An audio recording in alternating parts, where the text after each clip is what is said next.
Pickering versus Brown. You're welcome, Judge. Parties have been sworn in. You may be seated. Ma'am, have a seat, please. Ms. Pickering, it is your claim that the defendant owes you money. You worked for him for a period of time, and you claim that you quit, but at the time that you quit, you still had some money coming to you. Yes, ma'am. Mr. Brown says that you did, in fact, leave your job, and you were paid up until the date that you departed. Is that right, sir? That's correct. Okay. What kind of work were you doing for Mr. Brown? I was primarily doing graphic design work. That was my major in school. And when did you start working for him? The end of November 2006. Give me the date. I'm not 100% sure. I was after Thanksgiving, so I'd say probably the 28th or so. Do you know when she started to work for you? November 20th? That's not true. I came in after Thanksgiving break. Listen to me. I ask the questions. You don't say not true. You said, I don't exactly remember, is what you said to me. So he looked at something. I assume it's a worksheet. It was her application. I hired her on that date of her application. That's true. I didn't begin work until after Thanksgiving. November 20th, 2006. And when did you quit? February 9th, 2007. It was a Friday. Were you a full-time employee or a part-time employee? Between November and December, I was part-time, and then I began full-time at the beginning of January. January what did you become full-time? January 1st. You started working on New Year's Day? Well, no, but at the beginning of the year. What day was it? For the record, Your Honor, she is not an employee. She's a subcontractor. That's not true. There was never any paperwork to justify that. I began on January full-time. And what was your salary? It was $6 an hour, but I was promised a raise on multiple occasions. Her salary was $6.50 an hour, Your Honor. When do you claim that he owes you money? From the period that you were a part-time employee or a full-time employee? No, he's paid all but $9.30 from when I was part-time, but from the 15th of January until the 9th of February, all of that is still owed. So you didn't receive any money for work from January 15th to January 29th? I received a check to cover the work that I had done the end of December and the beginning of January. I received the check on February 6th, but it didn't cover that work period. It covered prior to that. Was she paid weekly? That varied. That varied on the job she did because she was a subcontractor, and if she completed those jobs, then she got paid for them. Well, when you say she was a subcontractor, sir, was she paid by the hour or by the job? Both. What does that mean? Explain that to me. She did some work at home as well that I paid her for, not hourly, but by the job. That's not true, Judge. Oh, so you didn't do any work at home? I did work at home, but I wasn't paid for that. I was paid only by the hour. And how many hours a day did you work? It varied. It was typically an 8 to 5 day, but there were Listen, Miss Pickering, it can't vary if you work full-time. If you're an independent contractor, it can vary. If you work for somebody for a salary, so much per week, then you work so many hours. You work 8 hours, 9 to 5, 10 to 6, 11 to 7. Yes, do you understand? Yes, I do. Do you understand? How old are you? 21. All right, so pay careful attention. If you work for somebody as a full-time salaried employee, you are paid so much an hour for so much work that you do during a typical day, which is usually an 8-hour workday. Now, he says he paid you during the day, but he also gave you extra money for work that you completed at home. You say that didn't happen, that you didn't work for him at home. So he must be telling me a fib. All I want to know is, on what date of the week were you paid? I was usually paid on Fridays. Friday. To Sir, clarify... can you tell me... Quiet. Can you tell me, please, from January 3rd until February 9th, I would just like to see 4 paychecks, please. I don't have the actual paychecks, but I have the check numbers. Fine. Just give me the check numbers, sir, and what they were for. Just tell me. The check number 2502 for 350. 2502, correct. Which was what date? Which was paid on February 6th. February 6th. That's 2/6. We're going to work backwards. That was for January 3rd through... That's not true. It was for the end. I don't want to hear you. I'm not speaking to you. For January 13th. Why didn't you pay her, sir? Because she was paid at like every 2 weeks, so like I said, per job. No. No. That I don't buy, Mr. Brown. That I don't buy. I didn't pay her weekly. She was not paid weekly. I wasn't paid at all. I got checks here proving that I did pay. Well, then show me, sir. All I have is one check that you tell me you gave her for how much on February 6th? Well, since November, I got check number No. From January 3rd to February 6th, give me the number of the checks and the amount. You have one 2502. One check from January 3rd to February 6th. She has one check. For how much? For $356.70. $356. Correct. I don't buy it, sir. I got the paperwork right here. I don't care what you have. I don't buy the fact that you paid somebody for a month's worth of work and the amount that you paid them was $356. But that's what the hours added up because she was calling off work all the time. That's not true. No. Don't buy it. You just told me, sir, that you worked during the day, and she also took work home at night that you paid her for, and you're telling me now that the most you paid her for that 5-week period was $356. Mr. Brown, I don't buy it. May I say something about this check in question, please? Not yet. I just need the dates of the checks, sir, and how much they were for. That's just one check. Show me the rest of the pay that you paid her from January 3rd to February 6th. If the answer is, and we're right back to where we were 5 minutes ago. Are you following me? Yes, ma'am. All right. And if you're following me, I'm telling you that I don't believe that in a month, all she earned was $356. That's what I have time cards for, ma'am. She turned in I time don't cards. care what you have time cards for, sir. That's how she got paid, was with time cards. No. Listen to me. Let's do this, and then I'm going to tell you why you're full of baloney. 356 divided by 5 equals $71.20 a week.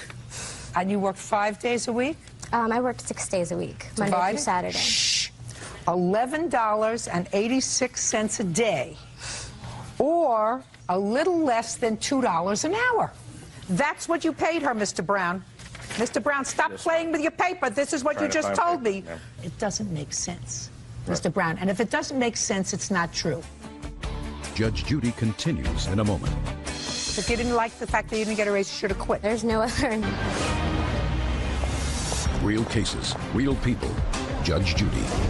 Sierra Pickering claims former employer Mike Brown owes for unpaid wages as a graphic artist. Now, how much does he owe you, Miss Pickering? He owes me $1,000. Well, show me.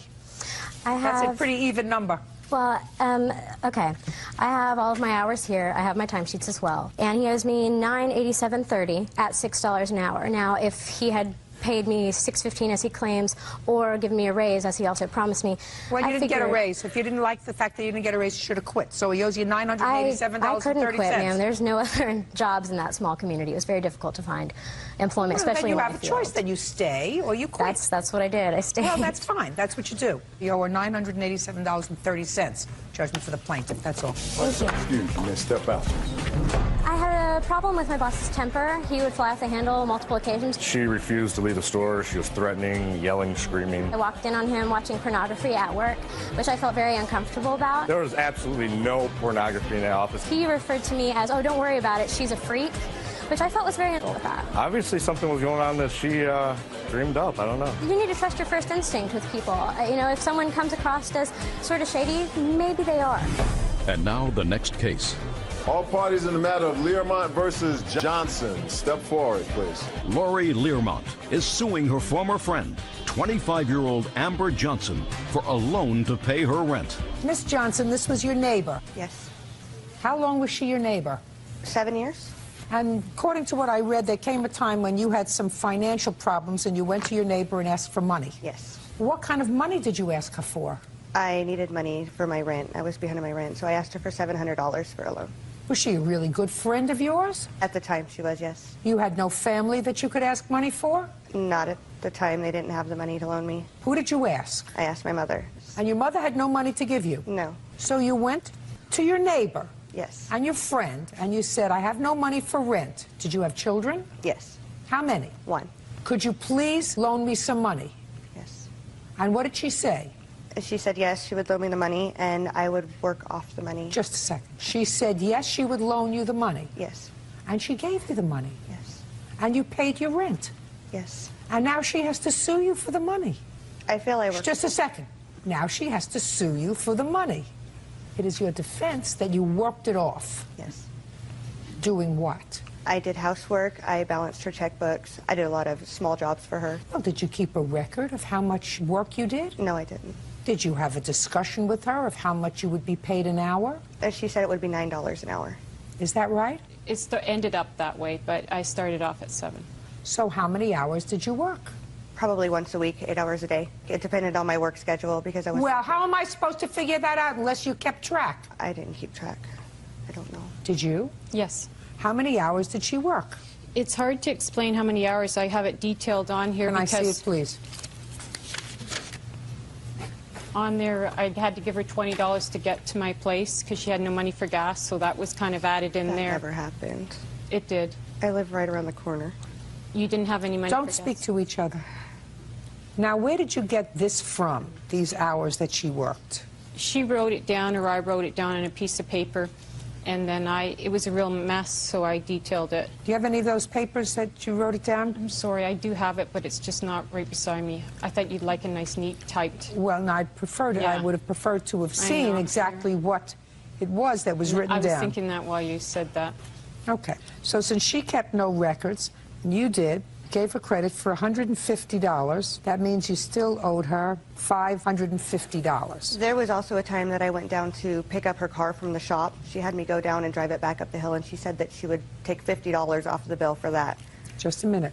Yes, we have that here, November 22nd. Okay. It's right here. So you still owe her $550. I don't believe I do. I worked more hours than she said. All you had to on that do was paper. keep track. I didn't think it would go this far. Well, it did go this far. I've often said, when you lend people money, friends, it's the quickest way to end a friendship. I know. If somebody comes to you and says, I need $700 to pay my rent, if you can afford to give them $700 to pay their rent and never expect to see it again, give them the money and then say to them, don't ever ask me for money again. I'm giving you this money. You don't have to pay me back. But do not ever ask me for money again.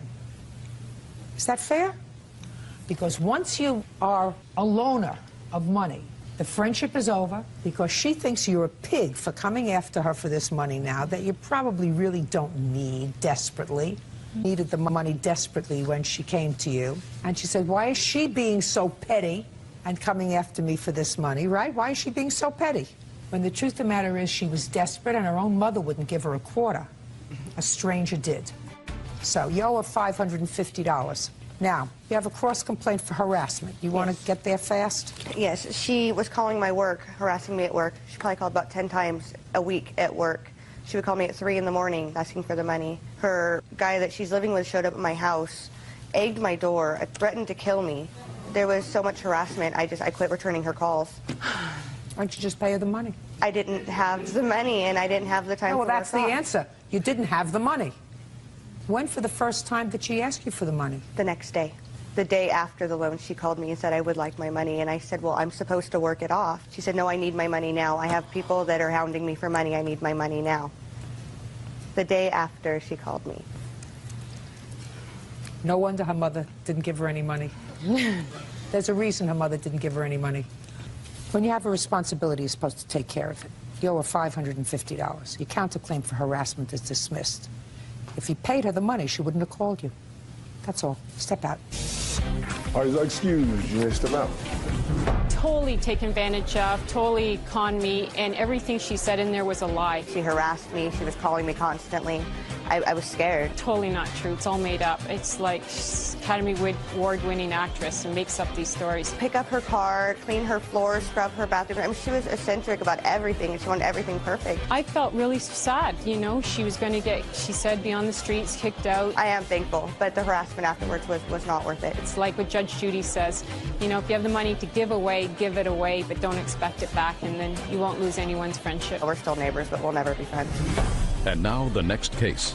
All parties in the matter, Saldana versus Martinez. Step forward. 20-year-old Sergio Saldana is suing his ex-girlfriend, Yesenia Martinez, for the return of a promise ring and for damage to his car. How old are you, Miss Martinez? I'm 19. Mr. Saldana, you say that this lady used to be your girlfriend. You gave her what you called a promise ring.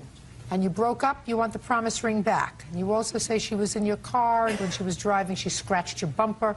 You wanted to fix the bumper. That's correct. I'm going to deal with this very quickly so that you can go on with your life and do other things. When did you buy her the promise ring? I bought her the promise ring, I believe, June 13th. And when did you give it to her? I gave it to her on the day of her birthday. Say goodbye to the promise ring, Mr. Saldana.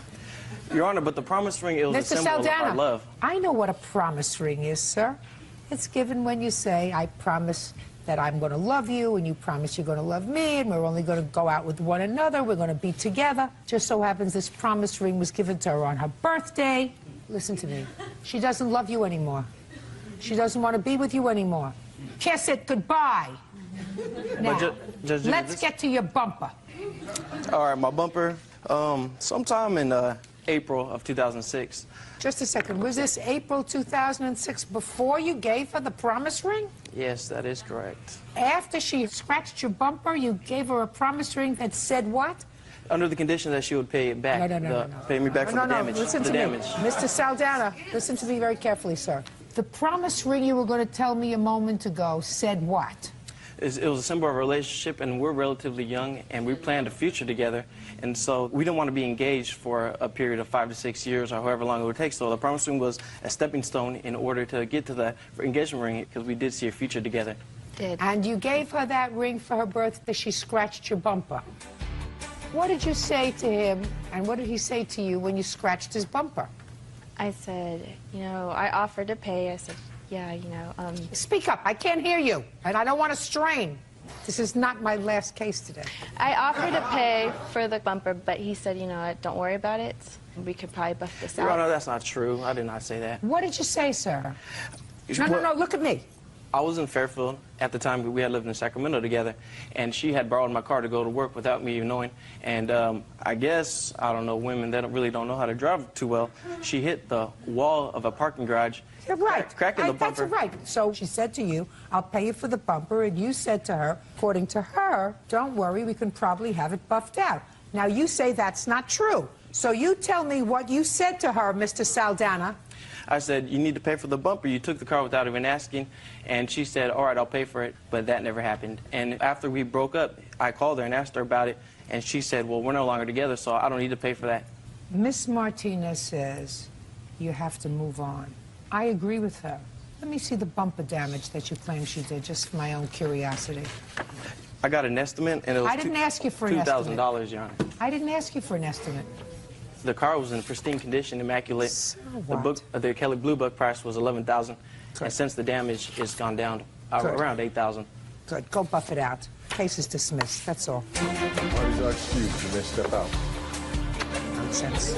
We just had our ups and downs through our whole almost 2 years relationship. We had our ups and downs, like she said. He was just rude and just rude. She was just accusing me of cheating, arguing, and that's how it ended. She broke it off. We were just different. Man, we had to plan a future together. This was a promise ring. This is my ring. It's a birthday present. We were just young enough, and we didn't want it to be an engagement for 5 or 6 years, a stepping stone. At first, it was a happy birthday. Then after a couple days, it's a promise ring. But it's still a birthday present to me. She needs to grow up. No, I don't. I need to deal with adults. In the matter of Shields versus Germany, parties have been sworn in, Judge. You may be seated. Folks, have a seat, please. Miss Shields, you and the defendant were boyfriend and girlfriend, and you lived together for how long?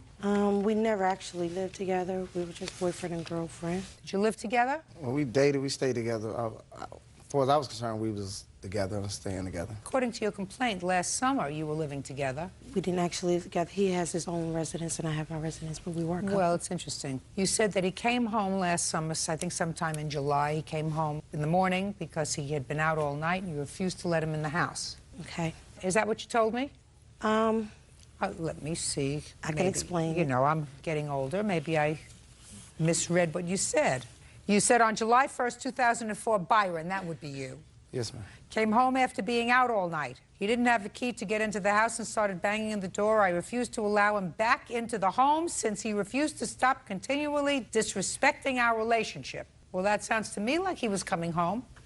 Actually, he had already been told not to come back around. We had already had a falling out and breaking up. I asked him not to return anymore. I told him that, I didn't want to be bothered because of the things he had been doing in the relationship as far as, staying out, other women, different things of that nature. And so I had already called it quits. So that's in July. And you say that when he came home in July, he assaulted you. So tell me what happened. He arrived at the house. It was early morning. Him and his friend had pulled up from somewhere. And he was knocking on the door, sitting through the door, opened the door, that he wanted to talk. And I explained to him that, there was no need for him to be there because I wasn't going to open the door and I wasn't going to talk to him. So he needed to leave. He got irate and started, pushing on the screen door, yanking at things, just out of control. And so, I continued to let him know that the door wasn't coming open. He needed to leave or I was going to call the police. So he ran around to the side of the house, and he got the garage door open. He kicked it in. He came into the garage. It's another door that allows you to come into the house. He must have got a hold of something in the garage and pried. Whatever, he got into the house. No, he didn't get into the house that way. Did he get into the house somewhere? I want him in the house ma'am, already. he came. You know, I have other things to do Okay, today. I'm sorry. He came around the front, and he yanked the screen door open. He kicked the front door, and he came in, and he assaulted me. Well, tell me what happened when he kicked the door in. When he kicked the door in, he started grabbing at me and started fighting me, and he punched me in my mouth. He hit you in the face? Yes, ma'am, he did. And then what happened? I had already called the police, was bleeding. Police got there. He told the story that I hit him with a glass. So therefore, they said that, you know, if it's a dispute between both of you guys are saying that you each assaulted each other, so you both could go to jail. I wasn't really prepared to go to jail. I mean, I wanted him to leave, and at that time, I just asked them to make him leave, and they did. My mother was going to escort me to the hospital up the street, and they made sure that the situation was calm down. So you went to the hospital. What happened at the hospital? Went to the hospital, was there for a little bit. They got me back and started to, you know, stitch up my lip and everything. How many stitches did you have in I got your 6 lip? stitches. You have a bill from the hospital? Yes. I'd like to see it. Let me just give her doctor bills and everything.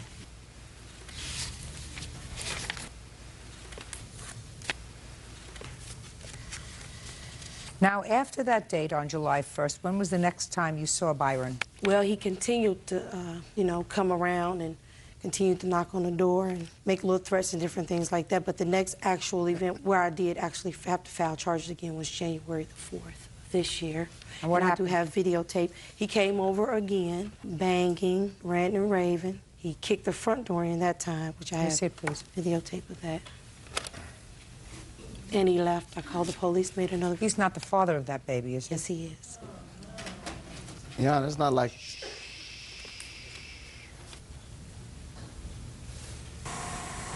This is just videotape of today, January 4th, 2005, where he's been kicking at my door.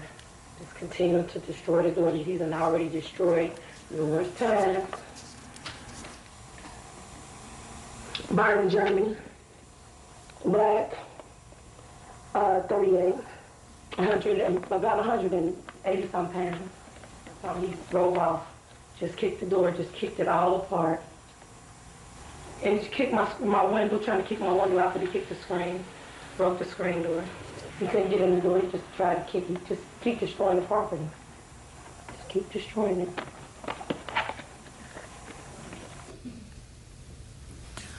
When was the last time you had sexual relations with the defendant? Not since the first incident. We haven't really been communicating. You mean not since July 1st? Mm-hmm.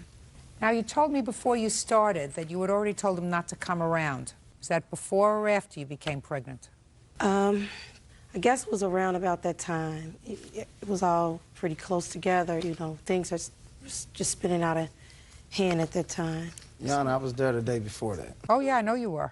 And then you took off and you stayed out all night. Well, we went to the casino. So? When we go to the casino, your phone doesn't work in there. And apparently, I guess she was trying to call me, and she didn't get through. Well, when did you tell her that? Upset. Shh, listen to me. In the casino, 24 hours. Am I speaking to you? When did you tell your girlfriend that you were going to be out all night and you wouldn't be coming home? I didn't think I had to report to her. She knew I was with him and we were going to go do a couple things. You picked him, my friend. Yeah. That same thing I tell him? Oh. And it's a pattern. Just a second. Do you and I have to have a... Okay, Bird, okay. ask him to come up here, would you, please? Step up. Right here. I run this show. Do you understand? You don't speak until I speak to you. If I ask to speak to you, you'll stand up there, you'll tell me your name, you'll answer questions that I ask you. Other than that, I don't want to hear from you. We understand each other? Mm-hmm. Yes. Perfect. Yana, when she goes places, she don't call me and say, hey, this is what I'm doing. I mean, she does it, and when she gets back... Well, let me ask you this question, Sir Lancelot. How would you feel if she went out with her friends, or with whomever, and stayed out until 8 o'clock in the morning, didn't call you, and you were home all night waiting for her to come home. I didn't stay after 8 o'clock. I'm asking you a question. This is my story. I'm allowed to make up the facts in my story.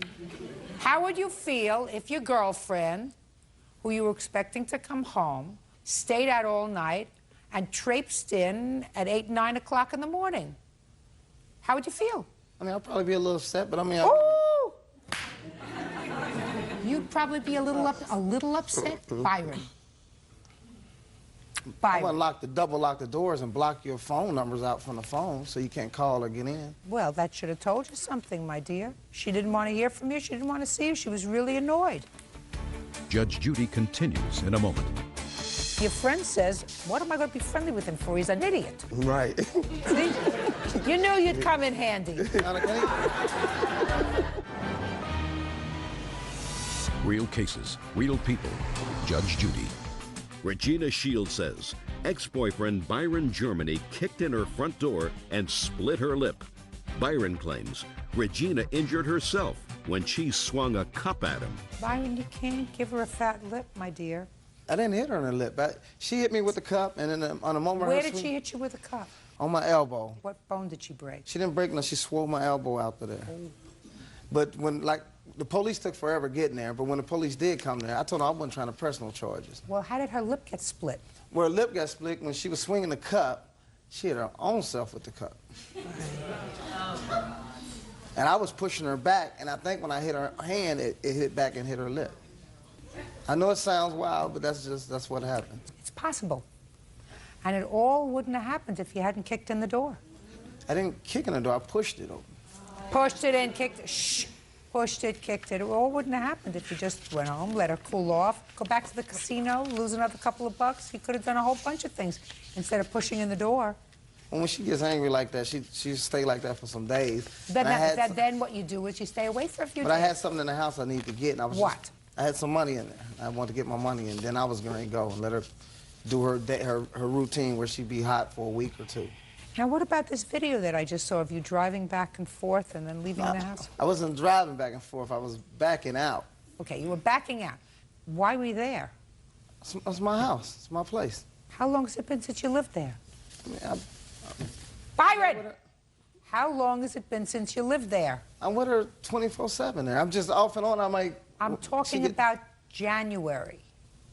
That was, I think that was July on the video. What's the date on that? January 4th. Oh yeah, I remember now. Yeah, 'cause I was back there. I forgot. So many incidents. You don't understand, y'all. There's so many incidents I can't remember it. What were you doing there? I think that day, I think I didn't answer my phone. I remember right. And I was trying to call, and she put me on the block and other stuff. And then when you pull up to the door, we got a little surveillance, and she likes to talk through the camera to you, and it irritates you because you're standing there and can't get in your own place. I got a restraining order. I see it. Yeah. Here's the protection order. That was for what I had to file on the 4th of January, and I actually did have them charge him for kicking the door down that time. That restraining order is dismissed. That was from the first incident. This one is dated the 4th of January, 2005. It was filed. What, is that the restraining order? That's the complaint. The complaint, yeah. Mm-hmm. She doesn't want you around anymore, Byron. I mean, I don't have no problem with it. Like I said, my lease is up. When was the last time you lived there? It's been before the first incident. Before July? Yes. Okay, and he hasn't been living there since July? Yeah, and I've been there off and on. I've been there. What do you mean off and on? You've been there? I'll come, and she'll get mad, and I'll go. I mean, I don't have no problem. Byron, really, unless you want to spend a lot of time in jail, you should stay away from her. I'm not trying to spend no time in jail. What I'm telling you is I'm giving you the best possible advice, Byron. If you don't want to spend a lot of time in jail, you're going to stay away from her, because once you've had a history of domestic violence, eventually a judge is going to get fed up with you and say, Byron, you don't seem to get it. And maybe you'll get it if you do 60 days.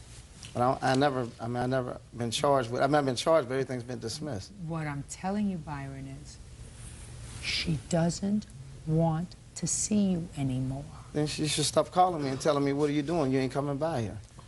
You have proof that she does that? You're going to ask her, but I know she's not going to tell you the truth. Right. She just gets in those moods. Like I said, if I stay out all night, or if I don't answer my phone, or if she thinks she hears women in the background, she's going to go off and she's going to do what she does now. And that's the only reason why the doors end up like that. Before it's that fat lip, I never put my hands on her. She did it with herself with the cup. You did. You put your hands on her. I'm not saying that you hit her. I'm not saying that with all the scuffling, that maybe the cup hit her lip. That's possible. But for the fact that you kicked in the door or pushed in the door, it wouldn't have happened. I understand that. One time before, she's got that little bump right there. She had a hammer, hit me with a hammer, swinging a hammer at me. And when I pushed her back, she bumped her head with the hammer. He's extremely violent. Extremely violent. Oh, she's extremely just violent. a second. You have a bad temper? I can. Yeah, I know. And I know that you do. And I know that when he pushed his way into your house that day, things got hot and heavy. Right? Really, I'm scared of him. Now, listen to me. Things got hot and heavy. Is that right? He's already heated, but I wouldn't hit him because I know he'll hit me back. Mm-mm. I know he'll hit me back. Yeah, I've been hit with bricks, 2x4s. Well, then you're an idiot. Cell phone. Then listen to me. Then you're an idiot. Oh, if you've been hit with bricks and hammers and glasses and cups and you keep going back, then something's not right. Then your friend says, what am I going to be friendly with him for? He's an idiot, right? Right. See? You knew you'd come in handy.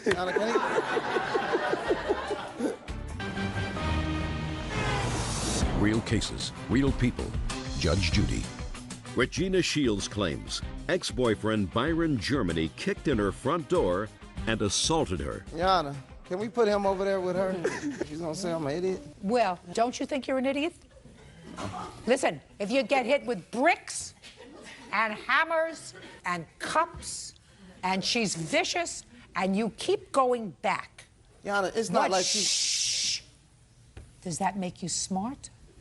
No, don't make you smart, but she's not beating me, literally beating me, but I'm saying she will hit you with something. Protecting She'll her. break a curtain rod up and hit you. If he got... Just wait a second. So now I've got Byron. I've got curtain rods, bricks. It gets worse. Hammers. 2x4s. 2x4s. Yeah. And cell phones. Cups. Cell phones. Yeah, cell phones. House phones. We had to replace the house phone 3 times because she wants to beat you with them. Byron, you're right. Go over on that side. Nah, I'm just saying. I mean, I be trying to give him advice too, like he just need to leave her alone. You know? See? Wisdom.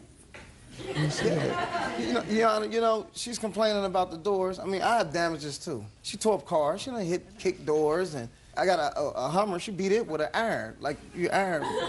I was going to pull out the driveway, then bam. Ask him why he stays. If I ask him why he stays, we may turn into an R-rated program. Why do you stay, Byron? I mean, I love her to death. She's a good girl when she want to be, but what I'm trying to say to you, I mean, she does things too. I mean, I bought a car and I only had it 3 days, and it got my cousin. I know it sounds strange. My cousin hit me on the expressway, knocked me into the guardrail. I only had the car 3 days, and she said, "That's what you get for not giving me no money." I mean, that's not right. She was in the car with me.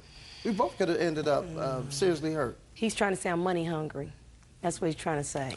Well, maybe you are and maybe you're not. Anyway, Byron, I don't know whether she loves you or not, but all I can tell you is if you don't stay away from her, there's going to be a problem. And you're going to have this baby, and then there are going to be a whole host of other problems. Do you understand? Because you're going to want to see this baby, you're going to want to visit with this baby, and unless you learn to control yourself, and she learns to control herself, because my sense is that she knows how to get your goat. But you can't touch her. No, she kicked his car before. He just bought a car. Listen to me. I believe she's got a bad temper. Can I say something, Judge Judy, please? Sure. I know when a bad situation is getting ready to get out of hand, the only thing I ask of him is just leave. When I get angry, I can easily go and do things like that to his property when he does to where I live, but I don't do that. I just ask that he leave, and if he doesn't leave, I call the police. Listen to me.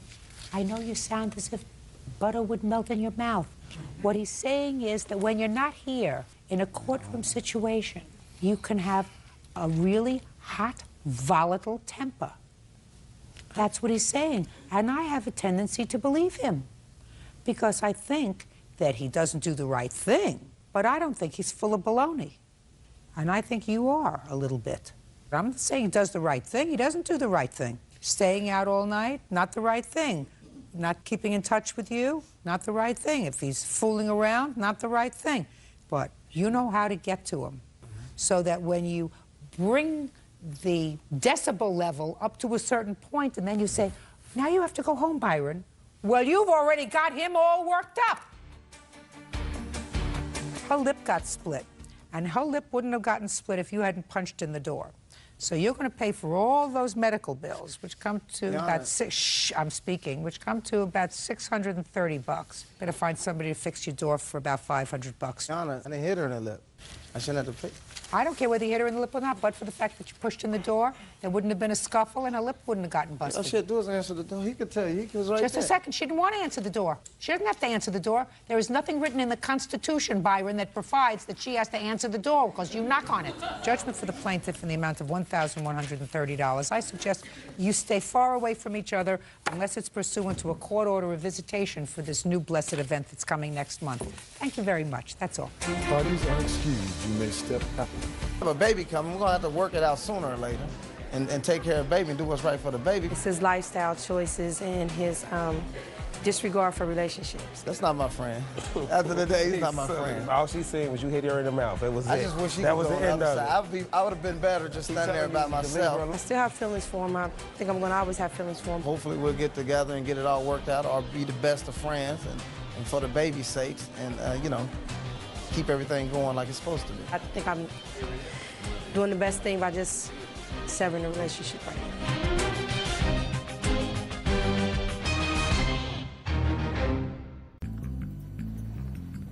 Now, this is case number 97 on the calendar in the matter of Cook versus Jones. Parties have been sworn in. Judge, you may be seated. Sir, have a seat, please. What clothes are those, Miss Cook? This is wedding dress and two bridesmaids dresses that are, like, related to the case. Not related to the case that I read. According to your complaint, you and the defendant, who had an on-again, off-again relationship, leased a house together. The relationship terminated. You feel as if he should be responsible for half the rent on the house. Yes. That's what your case is about. Yes. I just brought these because... Don't need them. Okay. Put them over there. They're distracting to me. Okay.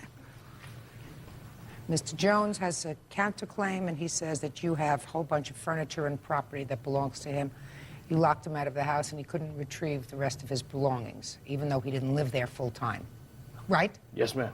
Okay. You have a copy of the lease agreement? Yes, ma'am. Could I see it, please?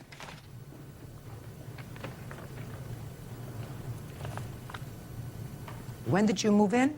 We moved in November 29th, 2000. And the lease is a one-year lease? Yes, ma'am. When did you move out, sir?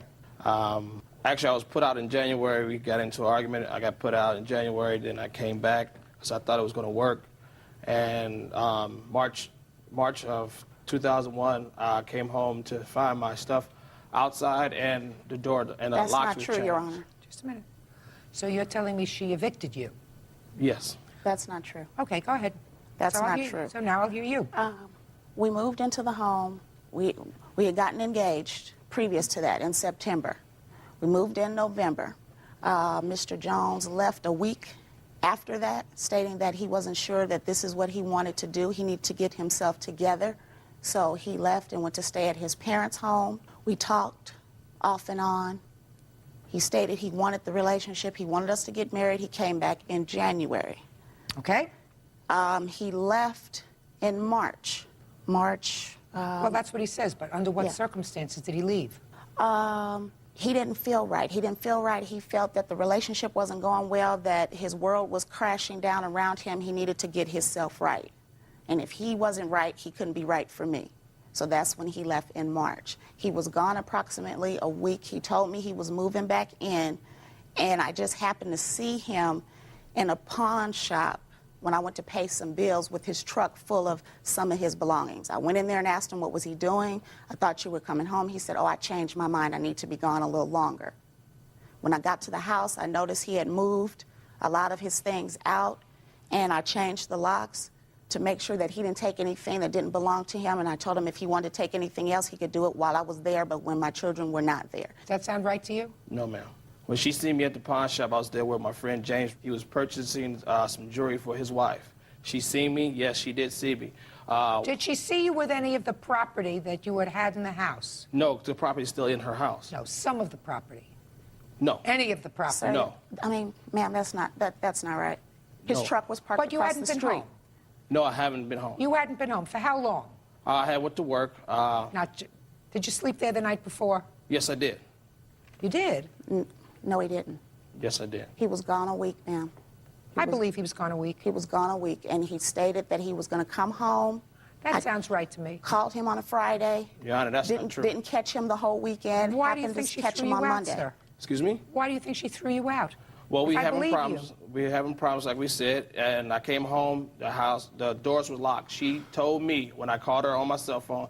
She stated because after when I came home, all the stuff was out. A lot of my stuff was sitting outside. My friend James Rivers, none of your I was stuff out. was ever. I'm sorry. Was out. Okay, and when I got my stuff, I went to get my stuff. The doors was. When I went to try to get in the house, the doors was locked. Is what you're telling me, sir, that from the time you moved in, other than this one brief time when you left back in maybe January, that you lived with her continuously? I left because we was having problems. So you left? Yes. Well, that's what I want to know. When did you leave? When did I leave? I left in January for approximately, I think it was 2 weeks, ma'am. Were you there constantly in the month of February? Yes. Slept there every day? Yes. What about the previous December? Were you there every day? No. Why not?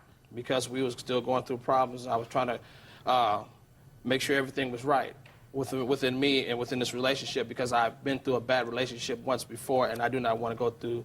Didn't want to go through another bad relationship. You know you are obligated under this lease. I was trying to help her. She was in a financial bind. We was together. I had my own separate apartment. I helped her out. This is not only this is a lease, but this is her house. This is her and her ex-husband's house. Do you own this house? I own 1/4% of the home, and when it was presented to me if we wanted to lease it and do a lease option, I didn't think it was a good idea, but Mr. Jones did. Just a minute. What do you mean you own 1/4 of the home? Well, it's a home that is actually owned by my ex-husband's parents. Yes. And during the time we were married, I owned 1/4% of it. When I vacated the marriage, my ex-husband took over the house. Are you still on the deed as a 1/4 owner of the house? I haven't seen the deed, ma'am. And I mean, recently, as far as I know, yes. I'm not. As far as I know, yes. Miss Cook. No, seriously, as far as I know, yes. You were divorced. In the divorce decree, it says who owns what, who owns what piece of property. So, as far as you know, you own 25%. 25% of this property. So if the property is sold, you get 25% of its value. Yes. So who do you pay the rent to? Pay the rent to Mr. He is our landlord. Well, he only owns 1/4 of the property, according to you. Yes. His parents actually did the loan, but when we were married, we paid for the house. Once the marriage was dissolved, Mr. Why Brian are you Cook- paying him any money if each of you own the same percentage of the house? Because we decided, Mr. Jones and I decided that we were going to take over the home and buy Mr. and his parents out of the home. Well, you don't buy him out of the home if you're renters. Well, we were going to buy the home at the end of the lease. Why are you paying him any money if each of you own the same percentage of the house? Real cases, real people. Judge Judy. Leslie Cook says ex-fiancé Moore Jones owes for breaking an apartment lease. Moore is countersuing for the return of his property. Are you still staying in the house? Yes, ma'am. With your 3 children? Yes, ma'am. Do you plan to stay in the house with your 3 children? No, because of this arrangement, because Mr. Jones left, he is putting the home on the market, and we have to find another place to stay. Okay. Because I can't afford it. I cannot afford it. Oh, well, you should tell your ex-husband that you can't afford to pay $950 for your 1/4 of the house. You should be able to cut that in half. Do you understand what I'm saying to you? If you own the same percentage of the house as your landlord, I don't understand why you would pay your ex-husband rent unless he was kicking back half the rent to you, because you each own the exact same thing. Because the money that we put into the home was going to be set aside for a down payment. Oh. Down payment so we Down can buy payment, so we he can was buy going the to home. take this $950 a month and put it aside so that the two of you could buy the house. Yeah, not all 900. The portion that was over the mortgage, yes. And how much is the mortgage? The mortgage is $666. I suggest you find another place to live. Look, this is not a clean lease agreement. Since you each own the same percentage of property, I don't see why he should be responsible for paying off a mortgage on a house that he's not going to be living in. Now, what about his property that's there? What do you have of his property that's I there, have Ms. pictures Cook? here. Just tell me what you have. His bedroom set, his couch and love seat, and coffee table with 2 end tables, and a entertainment center. Is that what she has of yours? In the garage, I have my kids' bikes, my kids' prices, pictures of me when I was a baby, and my kids' pictures when they were babies. And have a few other things that's in the garage that I want out of the garage. Okay, are those things in the garage? Probably. Yes, I haven't touched anything. We have to set up a date and time when he can come and get his stuff. What's a good time for you? Anytime, I'm open. What's a good time for you? Anytime after 5 o'clock. Oh, anytime after 5:30. Do you want him to come with somebody to get his stuff? Would it be easier for you, or do you want somebody with you in the house? Yes, I would like somebody there because I don't trust him because he threatened me this past weekend, so I don't want him coming over there by himself. That is far from the truth. Who do you want there? I would prefer a police officer. Well, can you get a police officer to accompany you? I can call. I'm sure I could. Okay. The court will prepare an order indicating that 5 days from today's date, between 5:30 and 7:30, you come and pick up your stuff. Goodbye. That is our excuse. You may step out.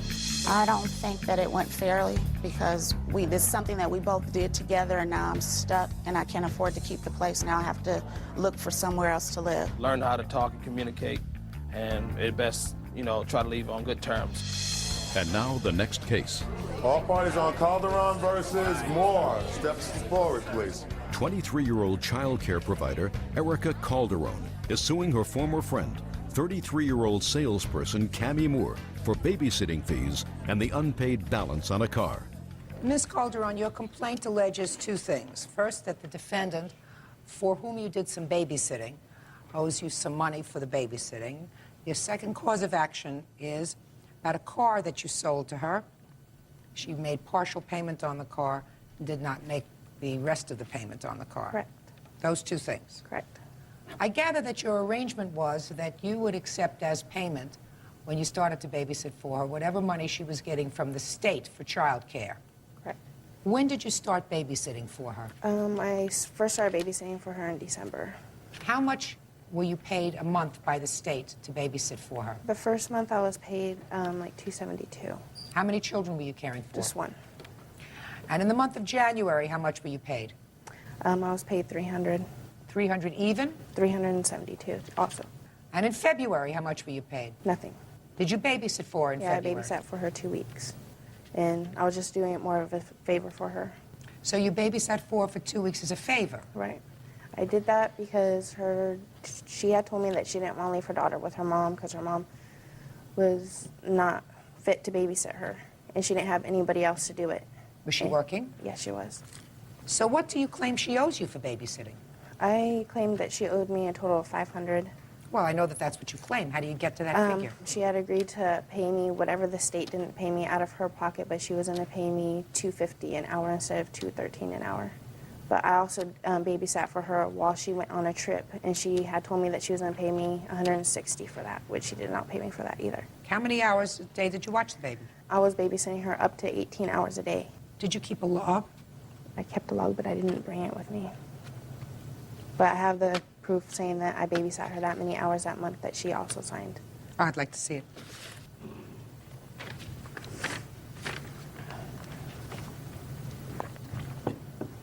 This is what was submitted to the state. Correct. Did you have an agreement with her to pay anything over Nothing. what the state provided? Nope. I was under the understanding that the state would pay for any hours, hour to hour, dollar to dollar. I did not realize that there was a cap to it, because I had used the state before and I have worked that many hours, and my mom did take care of my child, and I did choose Erica over my mother, which now I realize I should not have, but it was always paid. There was never any out-of-pocket expenses. But what Erica refuses to say is I did pay $25 deductible each month. She paid me $25 a month one time, which was in December. No, that is But not then true. also she kept borrowing money from us, also to do laundry, for gas for her car, And it was paid for back. milk, everything. You didn't do any babysitting for her after February. But then you sold her a car. Correct. And you sold her a car, according to you, for $600. Correct. And she had money to give you as a deposit of $200. Right. Did you at that time say to her, look, you still owe me money from the babysitting, so I'd like to treat some of this as babysitting money? No. And the reason why I didn't do that was because she had told me when she got her income tax that she was going to pay us for the child care that she had owed us and also for the car when she got her income tax. What kind of car did you sell her? An 81 Toyota Tercel wagon. For which she gave you a down payment of $200. Correct. Owing you $400. Correct. But then you took the car back. We took it back because... A month later. Right. So she had the car for 1 month. Right. And you took it back because she didn't pay you the other $400. Right. Did you give her back the $200? No, I did not, because I had a Or the contract with her. repairs. Just a second. I had a written contract that she was supposed to pay me the money, which she did not, when she got her income tax, which she did not. So you She got your broke car the back? contract. Right. She broke the contract. No, I did Shh, not. shh, just a second. I'll let you speak in a minute. I'm sorry. But you got your car back. Right. And you got your car back, and you kept her $200. Right. Which, as far as I'm concerned, covers your babysitting, any extras that you might have done for her. So I assume that the reason that you initiated this lawsuit was not for the babysitting money. The reason you instituted this lawsuit was because of the car.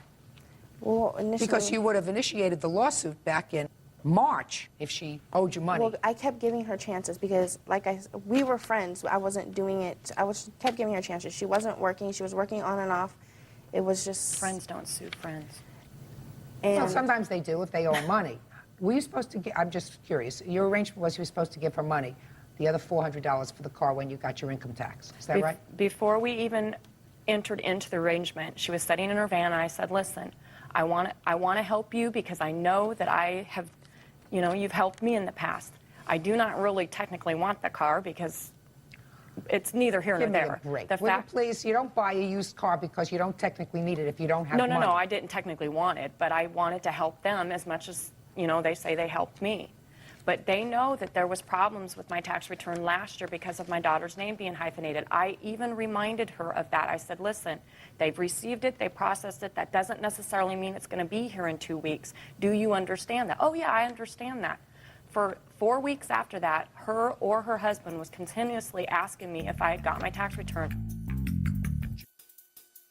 All right, so how much did you get back? I only got $281. There was no way it would cover it. He came to get the car. She never came to get the car. He came to my door, knocked on the door, stepped away from the door, and started throwing my stuff out of the car up against the wall. Not only my stuff, but my mother's stuff that she just purchased too, with several things that were broken. I never once instigated any kind of an argument with him. I did not come out of the house. I called the police. I asked him not to do that, knowing that they have just as thin walls as I do in my apartment. They knew the problems that I was having with my daughter and that I needed that vehicle in order to suffice the things I had to do with her. All right, so you didn't take the car because you were doing them a favor. You took the car because you needed it. No, I could have bought a different car, but I Miss didn't. Moore, don't think I'm foolish. People do not buy used cars because they want to do somebody a favor, especially somebody that has no money. I guess I'm stupid and I do that. No, you're not stupid. You're just trying to be sympathetic. But you took the car back. Was there any problem with the car when you took it back? No, there was not. So you have your car back. You can sell it again for $600. Plus, it has a brand new starter on it that went out 3 days after I got it. Did you put in a new starter? Yes, I did, and I never once asked them for it. Just a second. How much was the new starter? $110. Okay, was there a new starter put in the car? Yes, there was, but when she had told us about it, she told us that it had only cost her $60. Whether it cost her $60 or $110, she put some money in the car, right? That you would have had to put in the car. Do you still have the car? Yes, I do. Okay, do you still drive the car? We've using it. Yes, we have. So you're using it. So you have a car with a starter, and you got a $260 profit, right? Yeah. Forget it. Case is dismissed. Parties are excused. You may step out. I think it went just the way it should have went. I wish that I would have had the money to countersue at this point, though, for the $310 that I did put into the car. I think it was really bad because she's an unfit mother. Obviously, I must be a very good mother because I've passed every test, and I'm a single mother, and I take care of my child very well. She just didn't tell the truth about everything that needed to be said. Do not trust your neighbors and do not enter into anything without it being written.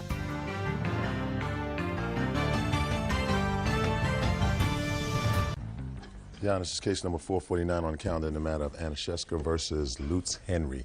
Parties have been sworn in, Judge. You may be seated. Folks, have seats, please. Mrs. Anashevska, you own a car, but your daughter was driving the car? No, my daughter owned the car. Your daughter is how old?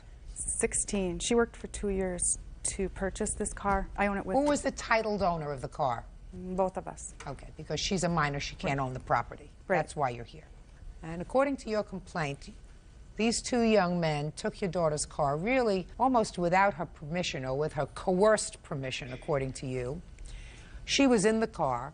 They drove the car recklessly. They blew the engine of the car, and they also sexually abused her and assaulted her while she was in the car. That's what you say. Yes. That's what your daughter told you. Yes. These two guys say, listen, we were at a party. She let us drive the car. We drove the car with her in it around the block a couple of times. Nothing else happened. The car died. They had nothing to do with it. Is that right, gentlemen? That's correct. Okay. So since you weren't there and you really don't know what happened, is that a fair statement? That's fair. I just have a few questions for you, then you can sit down. When did this incident happen with your daughter? July 26th. And when had she gone out that day? She'd been at a family reunion until roughly 10-ish. Don't look at her. Look at me. Roughly 10 when she was... 10 p.m.? Correct. So she was at a family reunion with you all day? No, with her father. Okay. We're divorced. So you really don't know anything that happened that day? It's just from her. Just for my purposes, I'm going to get what she told you. She told you she got a call. She was at a reunion with her father until 10 o'clock. Then she got a call from some people, and she left. Correct. And did she tell you where she went? To be a sober driver for this party. Now you can sit down. Step up. Tell me your first name. Jamie. Ryan. How old are you, Ryan? 22. Corey. 21. What time had you arrived at this party? Around 7 o'clock. How many people were there? Probably 10, 12. And whose house was it at? Friends, Mike. What time did you see her at the party? It's been 8:30, 9 o'clock. Is that right? No, it was later than that. How late? It was around 10:30. What were you doing at the party? Anna, a friend of mine from high school, had called me, and she was drinking. Called you where?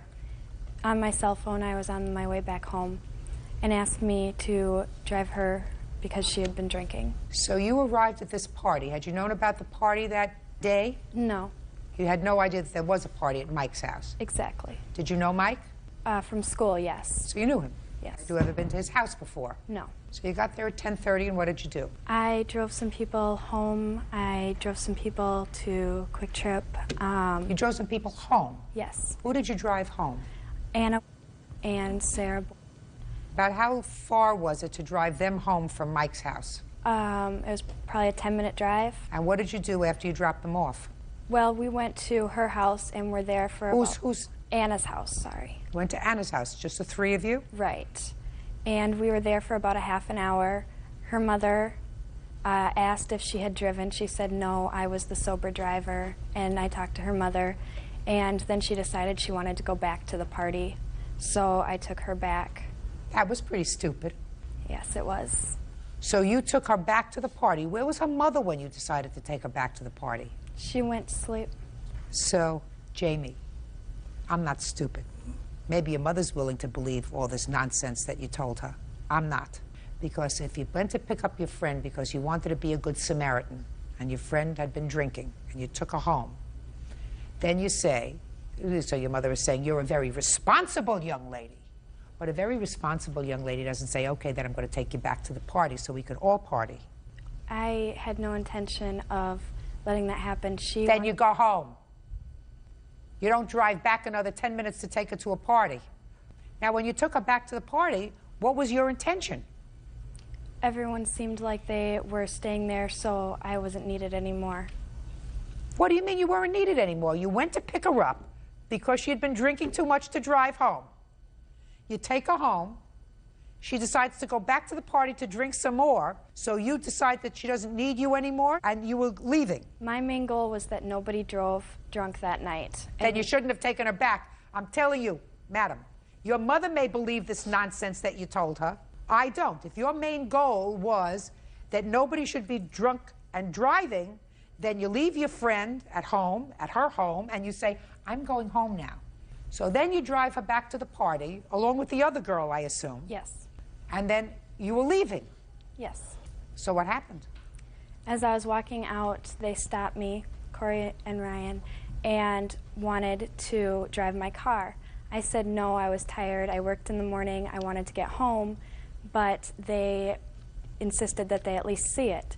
So as they walked me to my car, they kept pressuring me into letting them drive it, and finally I decided it would just be easier to let them. I didn't want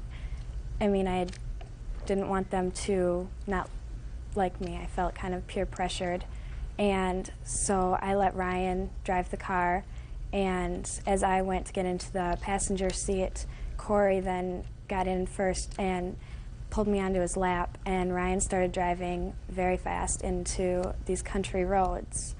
And they began fishtailing around gravel road corners, doing 93 miles an hour and screaming that the car would only go 93 miles an hour. And while they were doing this, I kept asking them to slow down or stop, and they wouldn't. And? And as we went back into town, the car started making some funny noises, and they told me it was a belt and it would probably just straighten out. And I was worried. I knew that wasn't right, but I was tired and felt really violated, and I just wanted to get home. Why did you feel violated? Because while Ryan was totaling my car, Corey continued to try to grope my breasts and to get his hands in my pants, and I kept trying to have to fight him off, and he wouldn't stop. Judge Judy continues in a moment. She kind of started making moves with me and Ryan. I want you to show me with Ryan. Ryan's next to you. How she rubbed up against you, sir? Kind of like this, and then, kind of back and forth, and sitting on my lap, she was rubbing my leg and stuff like that. Real cases, real people. Judge Judy. 18-year-old Jamie Swanson claims former friends Ryan Lutz and Corey Henry damaged her car during a party. Jamie also says Corey sexually assaulted her. What time did you get back? It was about 12:31. Well, let me figure this timeline out. 10:30 you arrived at the party. You picked up your friend and her friend. You drove her home 10 minutes. Let's say that's 11:15. According to you, you stayed at Anna's house for a half hour. That's 11:15. Then she wanted to go back to the party. You got her back to the party. That's 11:30. Now it's 12:30 or 1 o'clock. I'm missing an hour and a half. What happened in that hour and a half? There were people there that wanted things from the Quick Trip in the gas station in Iota. So I took a list of what everyone wanted and went down and got it for them. I just made sure nobody drove. That was... Oh, Jamie, that's such a crock. You made excuses to your mother because the car got totaled. I don't believe that you went there and then you took lists of things of people that wanted, and you went grocery shopping for everybody. I mean, I don't understand that. I had a friend who was killed by a drunk driver, and ever since then, I don't want anyone driving. Jamie, if you don't want anyone driving, then you drove your friend Anna home, and you leave her there. You don't take her back to the party. Can I say something? No, you weren't there. You believe this story? I have a letter from someone that saw her. You believe that? Saw her do what? That saw her at the Quick Trip with the other kids intoxicated. What does that have to do with? I believe she went there. I believe she was part of this party. Whether it's because she wanted to be accepted or whether she wanted to be part of the group, she went to the party. And you believe this story that she took her friend back to the party because if she didn't take her back, somebody else would have? You believe that? I don't think it was a smart thing to do, but I believe her, yeah. Then you'd be responsible for your own car. Take off the blinders. I'm not finished with you. We haven't even started yet. Who was driving? I was. Why? I just wanted to take the car for a ride. Why? Just never drove that kind of car, and I guess we just wanted to go for a ride around the block. You had been drinking. Had probably 2 beers. I don't care what you say you had. If you got there at 7 o'clock, Yes. By 10:30 or 11 o'clock, you had more than 2 beers, young man. Now, you decide you want to take the car out for a spin. Is that what you say to her? Can I take your car for a ride? Yes. And what did she say? She gave me the keys, and we all hopped in the car and we went around the block. No. I want you to take it step by step, Ryan. Let's do a step by step. You had the keys in your hand. Yes. You got into the car. Yes. What happened next? And we got in. I got in, started up the car. Corey got in. She got in and got on his lap. Why did she get on your lap, sir? I got in and she wanted to come along, and it's just a 2-seater car, no bench seat. Oh, it's just a 2-seater. Yeah, so I'm cramped There's up. no back seat? No, it does have a, it's just bucket seats, but it's got a back seat also, yes. So she wanted to come along, she didn't want to sit in the back? I guess. How much had you been drinking that night? About probably 3-4 beers. And what about the plaintiff? Did you see her drink anything? I did not see her, but I did not get there until 11 o'clock. Okay. Where were you up until 11 o'clock? I was working until 9, and then a friend come and pick me up. All right, well, that's not... You're working until 9. Where were you between 9 and 11? We stopped in Dover and talked to a couple people, and then we went to another place, and then we arrived out there. So you went to a couple of parties first? Yes. See how I made that simple for you? Hmm? Yes. You know, sometimes young people think that older people, not old people, but older people, they have this lapse and they were just born old. It's really not true. Bird remembers what happens when he was young. Right? Oh, yeah. Real cases, real people. Judge Judy. So she got on your lap. Yes. And then what happened? And then we proceeded to leave, and as we were going out of town, she kind of started making moves at me and Ryan. And how did she make moves at you and Ryan? Now, I want you to be very careful, because, you know, I'm really good at this. You know. Started rubbing keep me up here because I'm gorgeous. They keep me here because I'm really good at it. She started rubbing up against me. And, you know, how did she do that? You know what I want you to do? I want you to show me with Ryan. Ryan's next to you. How she rubbed up against you, sir. I want you to show me that. She was kind of like this, and then kind of, you know, rubbing on my shoulder. I want to see. Going like this and rubbing my arm and leg. And she was rubbing your arm? Yes. Yeah? Yes. Well, she must have had her arm around your arm. Is that right? Correct. Show me how she had her arm around. Kind of like this, and then, you know, kind of back and forth, and sitting on my lap. You know, she was rubbing my leg and stuff like that. Yeah. Go ahead. And, you know, I said no, I didn't want nothing to do with it. I didn't know her. Just a second. Shh, please. Please. You said, I don't want nothing to do with that. That is correct. And what did she say to you? She didn't say nothing. Did she stop? Yes, she did. How fast were you driving? 60, 65, 70 maybe. I don't know. I couldn't see the speedometer. Fast? Not out of... 60, 65, and 70. You weren't on a highway, were you? There was... You weren't on a highway the entire way, were you? No, not the entire way. What happened when you got back to the party? After we got out, I realized that we were kind of blocking this neighbor's driveway, and I'd mentioned that to Ryan, and he proceeded to get back in the car, and they wouldn't start. And after that, we tried to pop the hood to see if we could see what was going on or try and get it started, and we couldn't do that. So now the car doesn't start. You had the car towed, is that right? Yes. Now, at what point, Jamie, did you call the police and tell them that you had been sexually assaulted by Corey? The next day after it happened. Can I see the police report, please?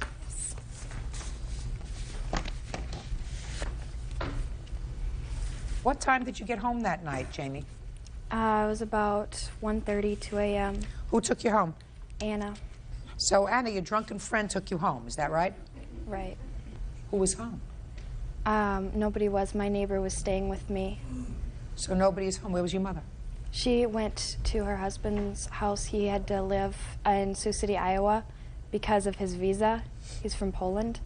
So instead of staying with your father where you had some supervision, you decided to stay in your own house where you had no supervision. Is that right? My neighbor was staying with me. Your neighbor wasn't supervising you, madam. You were out until 1:30 in the morning, 2 o'clock.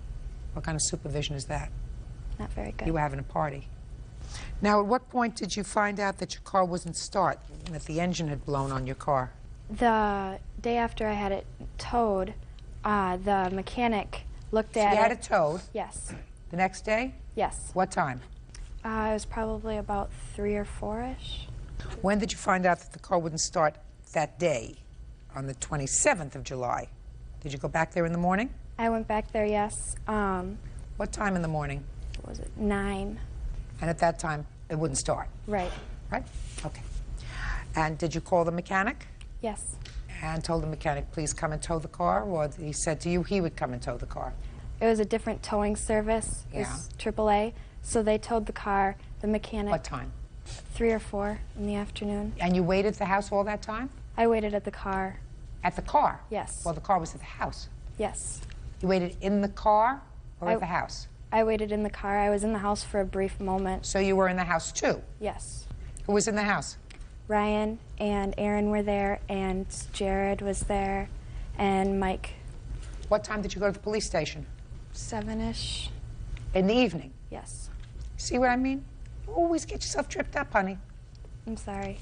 You're sorry? I'm going to tell you, you're sorry. It's very easy. If you have been sexually assaulted, you don't hang around with the guys who were responsible, at least one of them who was responsible for your being sexually assaulted for a whole day, and then go to the police station in the evening to report it. I was very, very upset after it happened, and... Then you go to the police station right away. You don't wait until after you find out that your car's got a blown engine, and then start looking for a story. When the police asked you if you wanted to file charges with regard to the sex assault, what did you tell them? I told them I didn't know yet. My mom was trying to make an arrangement so that I wouldn't have to deal with any of it because I was really emotional at the time. No, this is what you told the police. You told the police that you didn't know whether you wanted to file charges or not because your mother had already contacted the 2 suspects' parents, and if they pay for the damage done to the motor, they won't file charges. She was looking into my best interest so that I wouldn't have to see them again. You saw them. You spent the day with them the next day. Real cases, real people. Judge Judy. Corey, what's your last name? Henry. Case is dismissed as relates to Corey Henry. Sit down. I don't believe a word of what you say about being sexually assaulted by this young man. But I do believe that you took a car, and I do believe that you drove it recklessly, and I believe that you took it with her permission. So that means that both of you were responsible for what happened to the car. You're responsible and you're responsible. Now let me see the bill for the damage.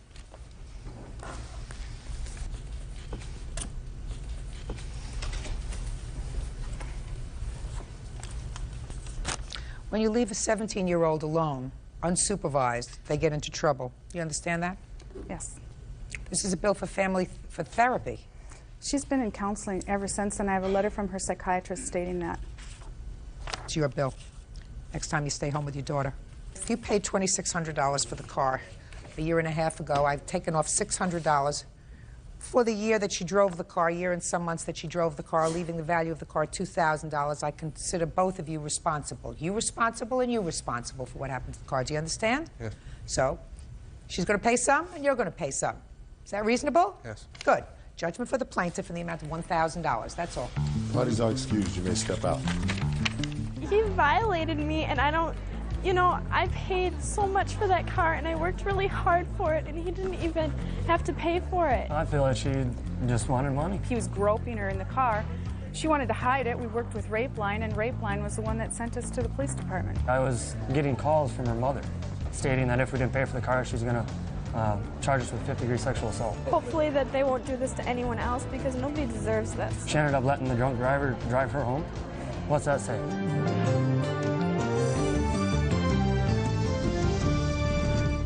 On the calendar in the matter of Taggart versus Miller. Thank you, Bert. You're welcome, Judge. Parties have been sworn in, Your Honor, and may be seated. Folks, have a seat. Ms. Taggart, you and Mr. Miller were engaged to be Yes, ma'am. married.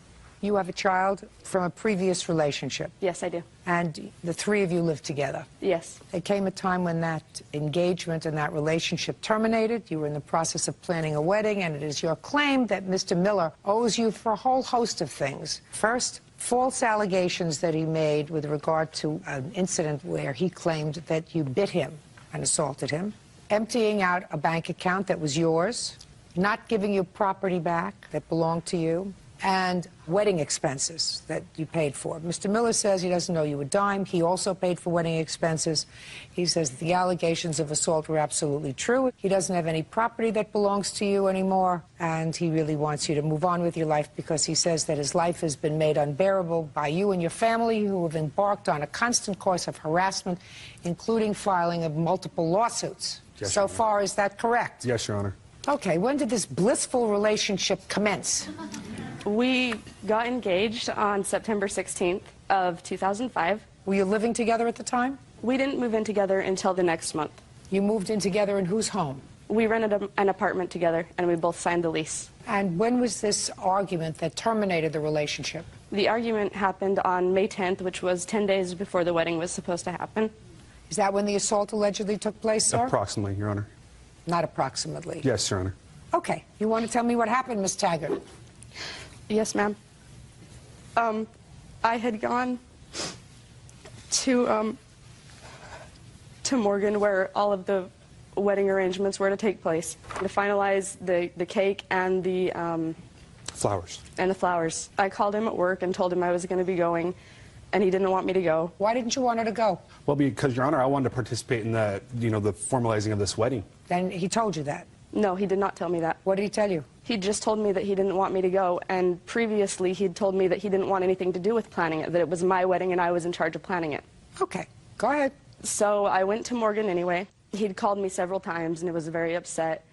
And, well, what did he say to you when he called? He would just yell at me. He was mad at me because I talked to my mother about how he was upset with me. He didn't want me to even talk to my mother about it. Miss Taggart, I'm not getting a full picture.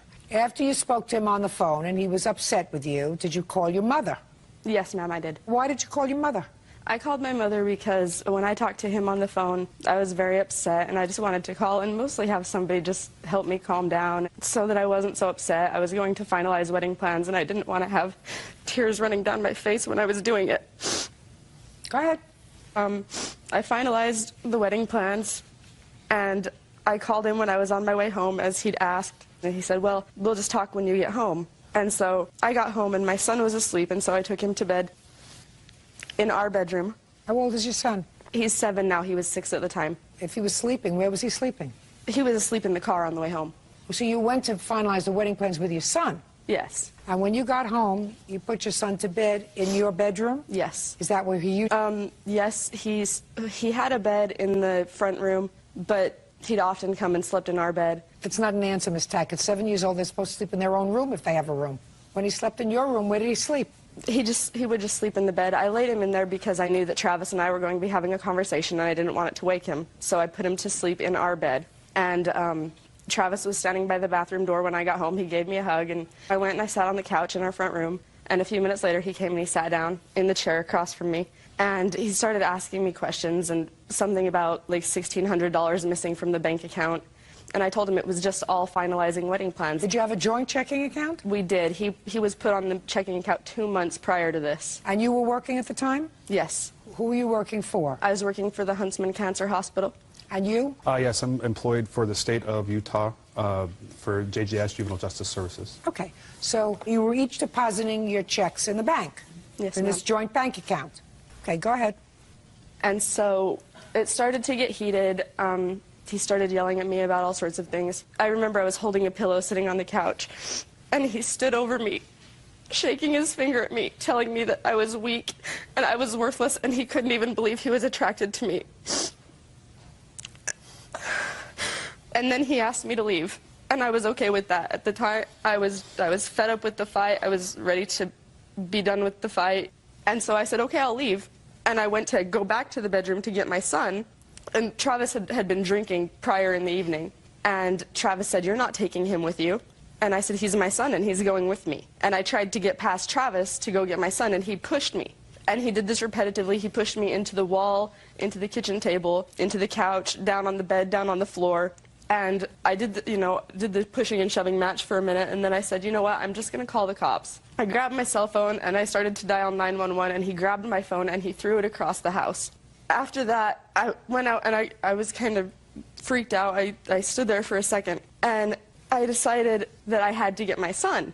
And so I started to get violent with him. I did bite him on the upper left chest. I believe I bit him on the right forearm. I punched him, I kicked him. I was doing everything I could to get my son out of that house. Why didn't you just go outside and call the police? A moment of confusion. Okay. And so I started to get violent with him. And he said, you're not taking him, he's my son. And I said, you're not to him. And Travis then began to cry. He sat on the floor, and I tried to get past him again to get my son. He then grabbed my legs and threw me to the ground. When I got up again, I started punching him in the top of the head. And I finally got past him. Well, he ran into the bedroom following me. And then when I realized the fight had escalated and, you know, we were now in the bedroom, I didn't want my son to wake up. And so I laid on top of his ears. I covered his ears so that he wouldn't wake up. Judge Judy continues in a moment. You don't bite him and kick him and scratch him and punch him and then go inside and put your hands over your son's sleeping ears so that he won't be awakened. That's stupid. You agree with that, don't you? No, ma'am. Well, then that's your problem. And real cases, real people. Judge Judy. Terrell Taggart claims ex-fiancé Travis Miller owes for false allegations of assault, money taken from a joint bank account, and his share of wedding expenses. All right, Mr. Miller, you want to tell me, please, your version of what happened on the night of May 10th? Yes, Your Honor. While Ms. Taggart is emotional, the events that transpired, yes, I'll tell you. I'd gotten off work around 4 o'clock in the afternoon. I wasn't drunk. I called to pay my cell phone bill, our cell phone bill, over the phone. And I knew from the day before, because she told me she would like to go do some wedding things, and I asked her, you know, can I go with you? I don't go alone. I said I got off at 4. Prior to this, I called the cell phone company, and they said no money in your account. So I got home, and I was a little upset, sober, not drunk. And we did have an argument. Her son was sleeping in our room, and if we did have such a horrendous fight, you know, he would have woken up in the first place.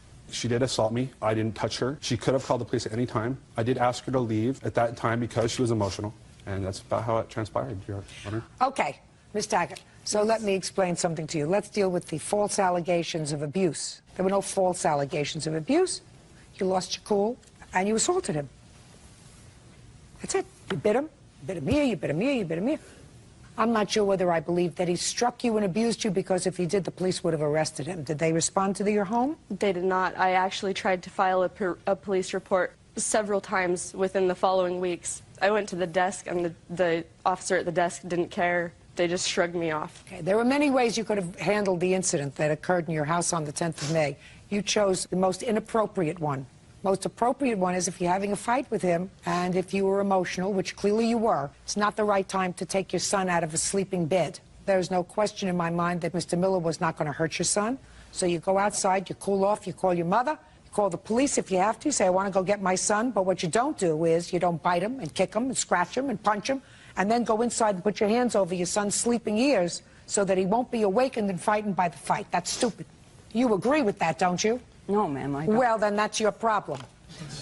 Because that's the right thing to do if you're a reasonable mother. Your daughter is emotional. She's your daughter, isn't it? Yes. Your daughter is emotional, and the truth of the matter is, on that day, May 10th, based upon what she told me, she did the wrong thing.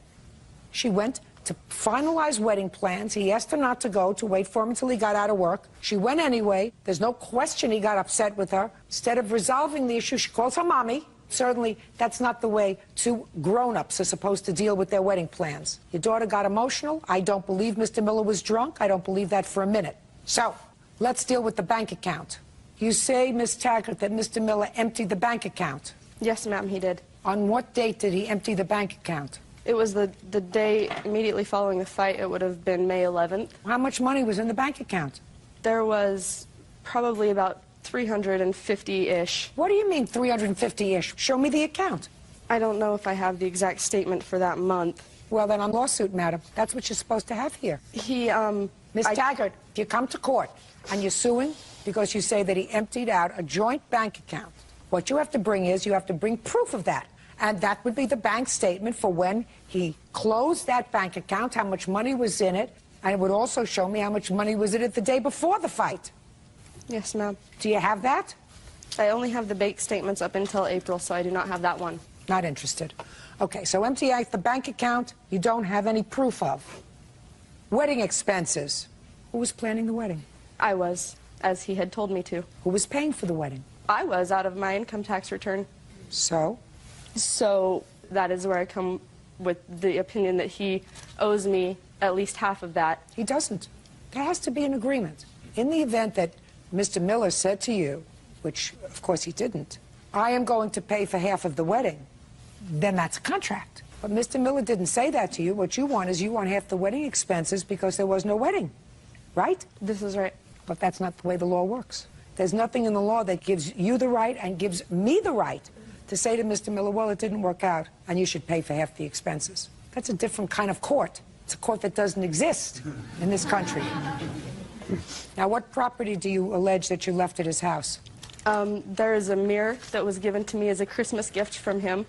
He would not allow me to take it because he said it matched the bed that his father had given us as an early wedding present. There's an anatomy book that I like to refer to for work. It's a very expensive Gray's Anatomy book. Just a few little things. I had gone to his house. Not interested in a few little things, madam. I'm waiting. So far, I have a mirror and a book. Also, since the bed was given to us as a mutual gift from his father, I believe that I deserve half of the cost of the bed. Got to get over it, Miss Taggart. Got to move on, Miss Taggart. Didn't work out. Didn't work out. Real cases, real people. Judge Judy. Terrell Taggart is accusing her ex-fiancé of false allegations of assault, stealing money from their bank account, and unpaid wedding expenses. Okay. Did you buy her an anatomy book? I did, Your Honor. Do you have it? No, Your Honor. Where is it? About 3 days after she had left, my house was burglarized, broken into, coincidentally enough. When you say the house was burglarized, what was taken? Everything from couch, TV stand, television, all appliances, the mirror, blankets, you name it, it was burglarized. Got it. Okay. Miss Taggart, you have to get over it. Move on. Put your hand down. Don't encourage her. Encourage her to move on. I have encouraged her to Good. move on. Good. Move on. It's over. It's finished. Go find somebody else. Devote all of your energies to something else. It's finished. Case is dismissed. That's all. Parties are excused. You may step out. One minute he would say he loved me. The next we were fighting. I was constantly in tears. Her mother was controlling and it just didn't work out. He just always broke me down. I'm glad to see it over and I'm glad to be moving on with my life. And now the next case. All parties in the matter of Martino Napolitano versus DeSimone. Step forward, please. Sharon Martino Napolitano is suing the mother of her daughter's boyfriend, Deborah DeSimone, for damage caused to her Toyota Camry while the car was in her possession.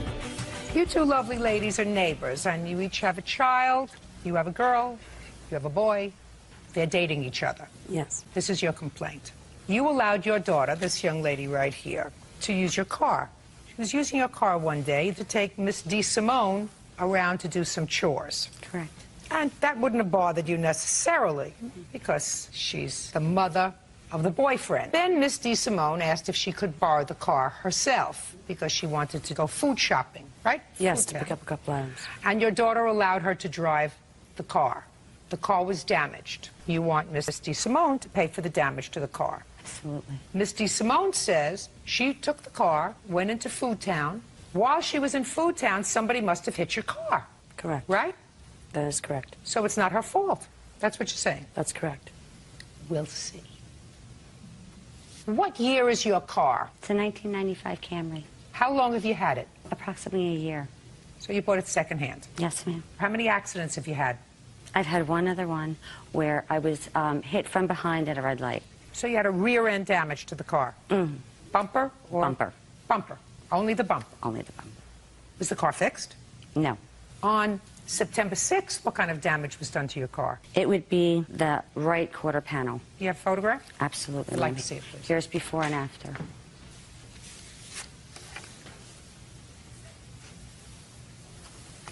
Ooh.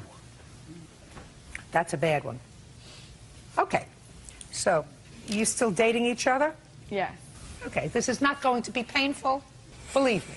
We're going to use the but-for rule, Miss DeSimone. Okay. But for the fact that you borrowed the car and took it to Food Town to go shopping, this wouldn't have happened. Unfortunately, you took the car. You didn't have her permission to drive the car. You had her daughter's permission to drive the car. Actually, there was a couple things that happened prior to that. While I was in the car with her daughter, it was a very rainy day. Her daughter was driving the car. The car was hydroplaning a lot, and she became very nervous and asked if she pulled over if I would drive. I said, no problem, if it's safer. We completed our mission. We did proceed home. Asked if she didn't mind if I ran back out to just pick up a couple items at the Food Town. That's when all that began, and the police report states differently, if you'd like to see it, that he even stated, the police officer, that he saw prior damage on the car. You mean this prior damage? No, other damage. We're not talking about other damage. We're talking about this damage. But she's saying that there was only damage to the bumper, and according to this, it states that there was... What difference does it make? This damage was not on the car, madam, when you borrowed it. No. That's all I'm talking about. I don't believe so. I am only talking about, well, you don't miss this damage. No. Ma'am, No, you don't have to speak. It was going to be easy. Now it's not so easy. For the fact that you borrowed the car, took it to Food Town, the car would have been parked in her driveway. If the car was parked in her driveway, the same driver that hit her car from Food Town would have had to look for it. Can I please say Stop. something? Do you understand? Yes, I do. And she's taking your word for the fact that you don't know how this accident happened. But it looks as if somebody hit your car.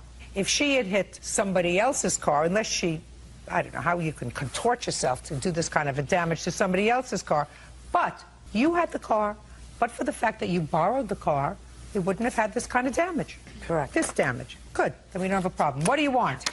Okay. She just got done stating that the car was hydroplaning earlier, okay? It doesn't make any difference. Excuse me. They made it home safely. She has a Jeep Cherokee parked in the same parking lot that she could have used her own vehicle to go to the store. There is no reason to take my little car back out. Let me ask you this question. Now you're getting angry, and you already won. So you have to take it, you have to go, find your center. I've been trying to do a lot of it. I've been trying to find a lot your of my center and say, it's over. But I would have never asked her son to use her car. Listen to me, it's a car. She's responsible. Done. Romeo and Juliet here, going to leave here happy. I suggest you do the same. How much did it cost to fix your car? The estimate is $87.98. That's a pretty cheap estimate for this kind of damage. I think so. It is. Anything else? Romeo, Juliet. Judging for the plaintiff in the amount of $1687.98. Thank you. That's all. Parties are excused. You may step out. I wish I could have presented some more of my facts, but justice was on. I'm glad it's over. Well, I don't know what other evidence that she could have presented, but I think she would have been just as upset, if not even more, and we would still be here today. No hard feelings. I don't think that we'd be borrowing each other's cars. He's my love. He's my 344 on the calendar in the matter of Burke versus Boma. Thank you. Parties have been sworn in, Judge. You may be seated. Folks have seats, please. Ms. Burke, the defendant is a former boyfriend of yours. It is your claim that he kicked your car. He was angry. Defendant has what is an interesting defense, which I will get to in a moment. When did this happen? This happened on September 9th. Don't ask me. I don't know. I wasn't there. Yeah, it happened on September 9th. Where were you? We were driving, and it happened in a parking lot in Racine on in Fazzino's parking lot. Well, tell me about it, Ms. Burke. Tell me slowly. Okay. We weren't going out at the time, so I said I was going to keep a civilized relationship and take him to find some jobs at the mall. So we went to the mall, and he got some applications, and on the way back, he was going through my CDs in the back of my car. He was sitting in the back? He was sitting in the back. You were driving? I was driving, and my witness was in the front passenger seat. Go ahead. So he was going through my CDs, and he stole from me in the past, so I told him to stop going through my stuff, and he refused. So I What did he say? He says, no, I'm not going to quit going through your stuff. So then I pulled the car over, and I said, well, then get out. And he says, no, I'm not going to get out. So then I said, okay. And I got out of the car, and I moved the seat because it's a two-door car. So I moved the seat so he could get out. And he said, if I get out, I'm going to mess up your car. And I said, okay, then get back in. So I kind of pushed him back in the car. How did you push him? He was halfway out of the car. And you pushed him back in? Because he said he was going to mess up my car. I just kind of pushed him back in the car. It was nothing serious. You know, I didn't do anything to hurt him. I just didn't want him to mess up my car. So then he got out, and then he pushed me out of the way. And then I pushed him back into the car. Now, how did you push him back into the car? I just kind of pushed him. Go ahead. And then he kicked the car, pushed me out of the way one more time, kicked the car, and ran. Okay. Now, Mr. Boma, you acknowledge that you kicked the car. Yes. But you tell me your version of the events, sir. Well, you were going through her CDs in the back of the car. Yes, because we were going out for about a year and a half, and I had gave her some of my CDs, and you know we was going through some difficult times, so you know we was fighting. So you were looking for your CDs. My CDs. And she told you to stop, and you said no. She stopped the car. She said get out. That's where we're up to, because that you agree with. Yes. Okay. Now you tell me your version of the events from that point, sir. Okay, and then as she told me to step out of the vehicle, she told me to get out. I said no. I had gave you money to take me to these places and back to my house. She said it the second time. I was trying to get out of the car, and then she had pushed me. that's when my witness came in. He seen that. Don't tell me what he saw. Then I got out of the car, and then she had pushed me, and then she slapped me across my face. And she slapped you? Yes. And then that made me angry, but I know I'm not to hit a woman. You know, I was raised really good not to hit a woman. So then after she smacked me, instead of hitting a girl, taking out my frustration, I had kicked her car. At what point did your witness come on the scene? When he was driving down the road. He was driving down the road. Yeah, go ahead. And he was like a few cars behind, like about 5 cars behind. Keep going. And he thought that I might be with her, so he was following to see if I was with her, and then he seen that. Don't tell me what he saw. I'm just asking you where he was. He was coming down the same road, but he was a couple cars behind. So as I stepped out of the car, he pulled into the parking lot. He didn't pull in the parking lot. He didn't? No. He was just driving by. Yes, and he recognized. He was driving by. It was a traffic jam. Tell me your name. My name is Cesar Angeles. I was like 6, 7 cars behind him. I seen him driving. He called me earlier in the day. I was at the studio. And I seen him. What studio? Greenhouse Records. We rap, so, you know. Who raps? Me and our crew. What about him? No, he's just my guy. He's my son's uncle. So I know him. And then I was following him. I seen him driving, and I was following him, and it was like a traffic jam right in Fasinos. It's a busy intersection. And I was in the traffic jam, and I seen it all happen. He was trying to get out the car, and she pushed him. She pushed him really hard and smacked him. And I was like, "Dang, what's going on?" And I looked at her, and I was like, and I was right there, right in front of Infocinos. She smacked him, and then all I seen, he smacked him, and then he said something to her and kicked her car, and then the traffic jam stopped, and I had to keep on driving, and I turned around, and then I came back and picked him up. Step up here. Tell me your last name. Ashman. You were in the front passenger seat, is that right? Yes. Did you see Miss Burke slap the defendant? Yes. Of course you did. You slapped him in the face. Good girl. Have a seat. How come you left that out, Miss Burke? It all happened so fast. Miss Burke, how come you left that out? I didn't mean to leave it out. I may have slapped him in the face, but I wasn't intentionally trying to slap him in the face. I was trying to push him away from me because he had pushed me. No. You intentionally slapped somebody in the face. I didn't intentionally slap him. Yes. The same way you intentionally slap someone in the face, that's the same way you intentionally kick a car. But he pushed me, and I don't appreciate No, you pushed him me. first. I didn't push him first. Yes, I tried to get him back in the car. Listen to me. You just testified that you pushed him first. That's what you testified to 2 seconds ago. Because he threatened me.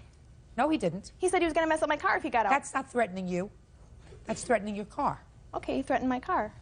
That's why you put your hands on my him. property. You don't seem to understand that you can't put your hands on somebody, madam. You cannot put your hands on somebody. He put his hands on me. No, you put your hands on him first. And just because he's a male and you're a female, that doesn't give you an advantage. He hit me before. Listen to me. I don't care about before.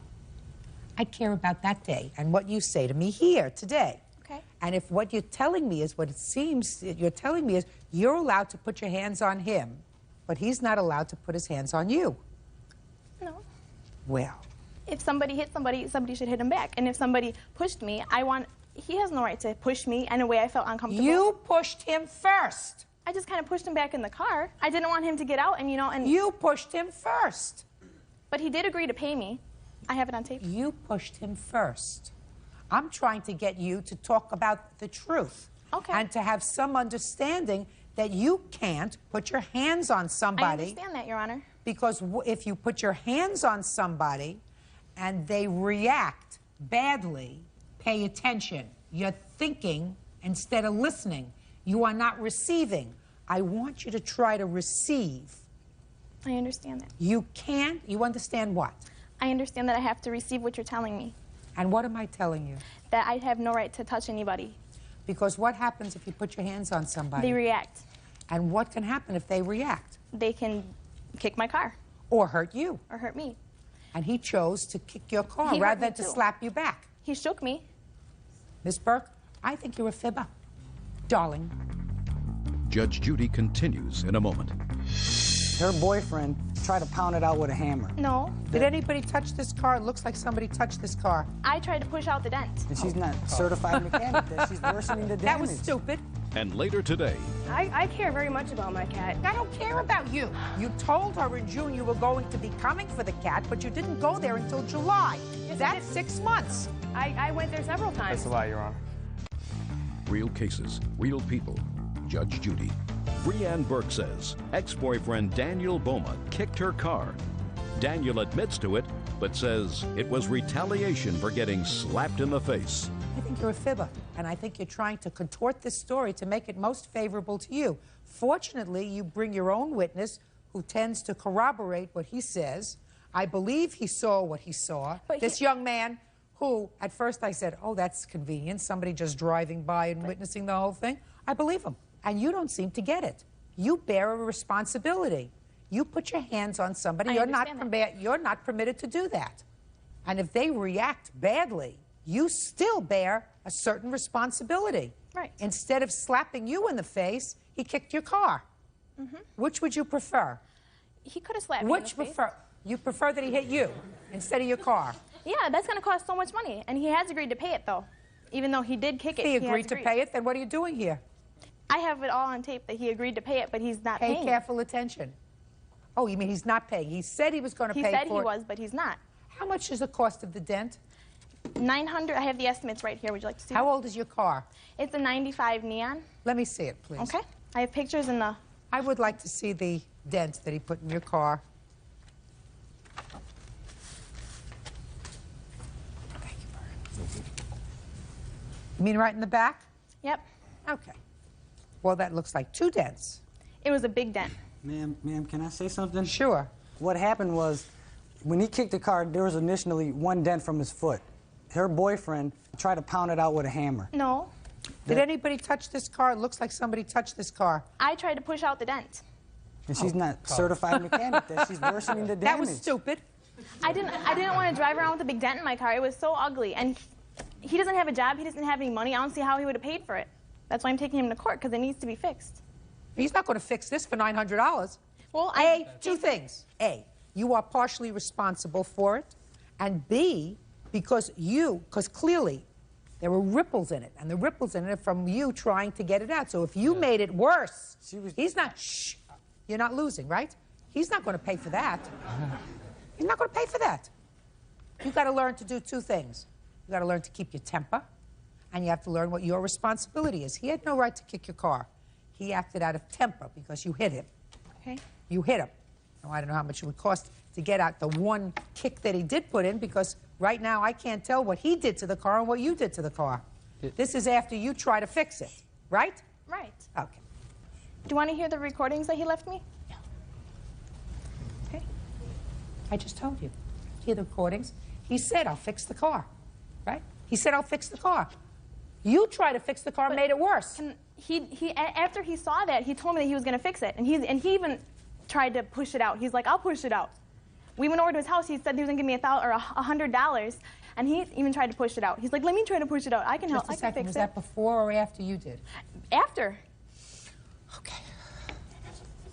At most, getting that 1 dent out of your car, if done properly at the beginning, would have cost you $600. At most, not $900, $600. Somebody takes a plunger and pulls it out of the car, and then it's finished. I believe you're half responsible for what happened to your car, because but for the fact that you hauled off and hit him, he would not have reacted. His temper would not have flared up. He's responsible for that, but so are you. I'm responsible too. You're right. And he's also not responsible for the additional damage that you inflicted on your car when you or your friends try to pull out the dent, push out the dent, whatever you decided to do. Right. So I'm awarding you $300. If you can get your car fixed for $300, so be it.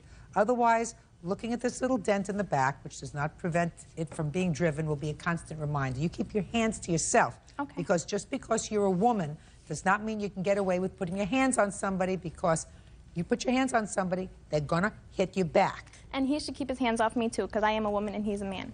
And he's been hitting me a lot in the past, and I would appreciate that. Would you escort me out? Sure. Parties are excused. You may step out. I was just really upset for the fact that she can hit me, and then, you know I can't hit her because I'm a man. Well, you did. I think he's just mad because our whole relationship was just based on me feeling sorry for him. Car wouldn't have got kicked, she wouldn't have touched him. And now the next case. All parties in the matter of Damaris versus Harrington, Adinolfi. Step forward, please. 20-year-old homemaker Shannon Damaris is suing her former friends, 19-year-old salesperson Holly Harrington and 22-year-old car salesman Tony Adinolfi for the return of her cat, Smokey. Okay, Miss Damaris, you had a cat. Your cat's name was Smokey. Something happened, you had to move from where you were living, you couldn't take the cat with you. You asked the defendants, who were friends of yours, if they would take care of your cat for a while. That while turned into a long while, and now you want your cat back, and they say it's not your cat anymore. It's our cat. Right. Right, okay. So I need some facts. When did you get Smokey? Smokey was given to me about 3 years ago. What do you mean about 3 years ago? Let's get a month and year. November of '99. By whom? My boyfriend's brother. As a kitten? They had him as a kitten, and then they gave him to us, yes. But you didn't get him as a No, kitten? I didn't get him as a kitten. When you say he was given to us, you were living with your boyfriend at the time? Yep. So the cat was given to your boyfriend? He was given to us as a couple, yes. And then you got custody of the cat when you separated? We never separated. So you're still together? Yep. Oh, that's so interesting.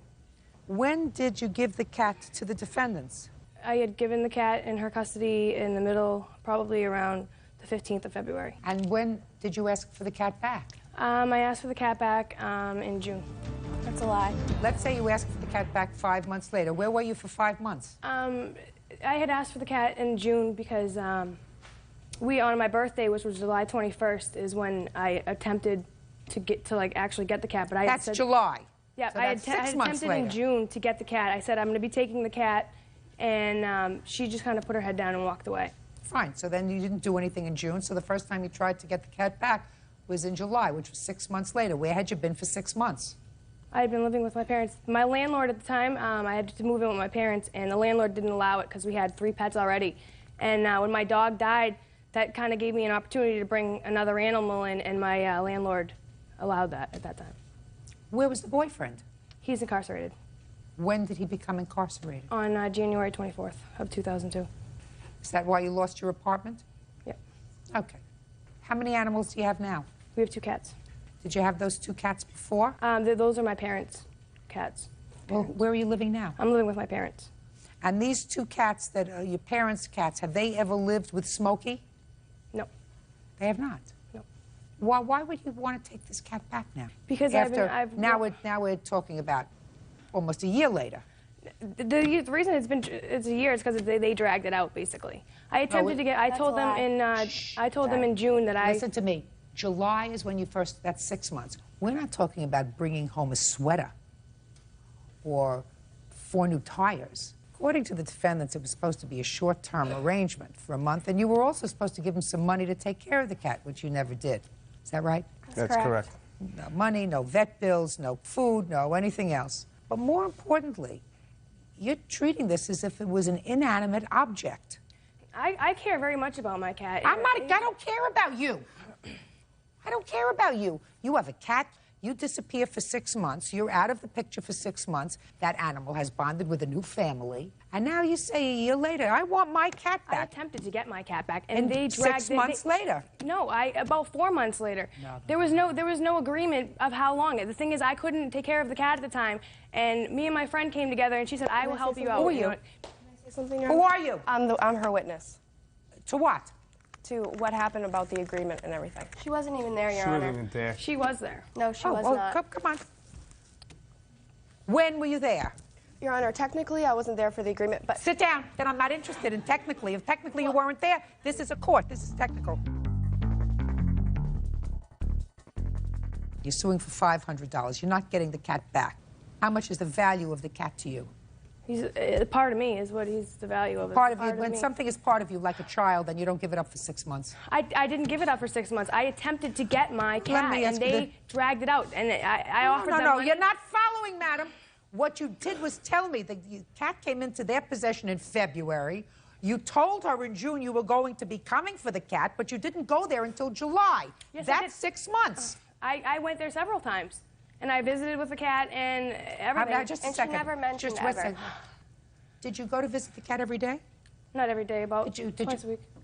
About twice a week I'd hang out over there. That's a lie, Your Honor. Sure it is. Case is dismissed, that's all.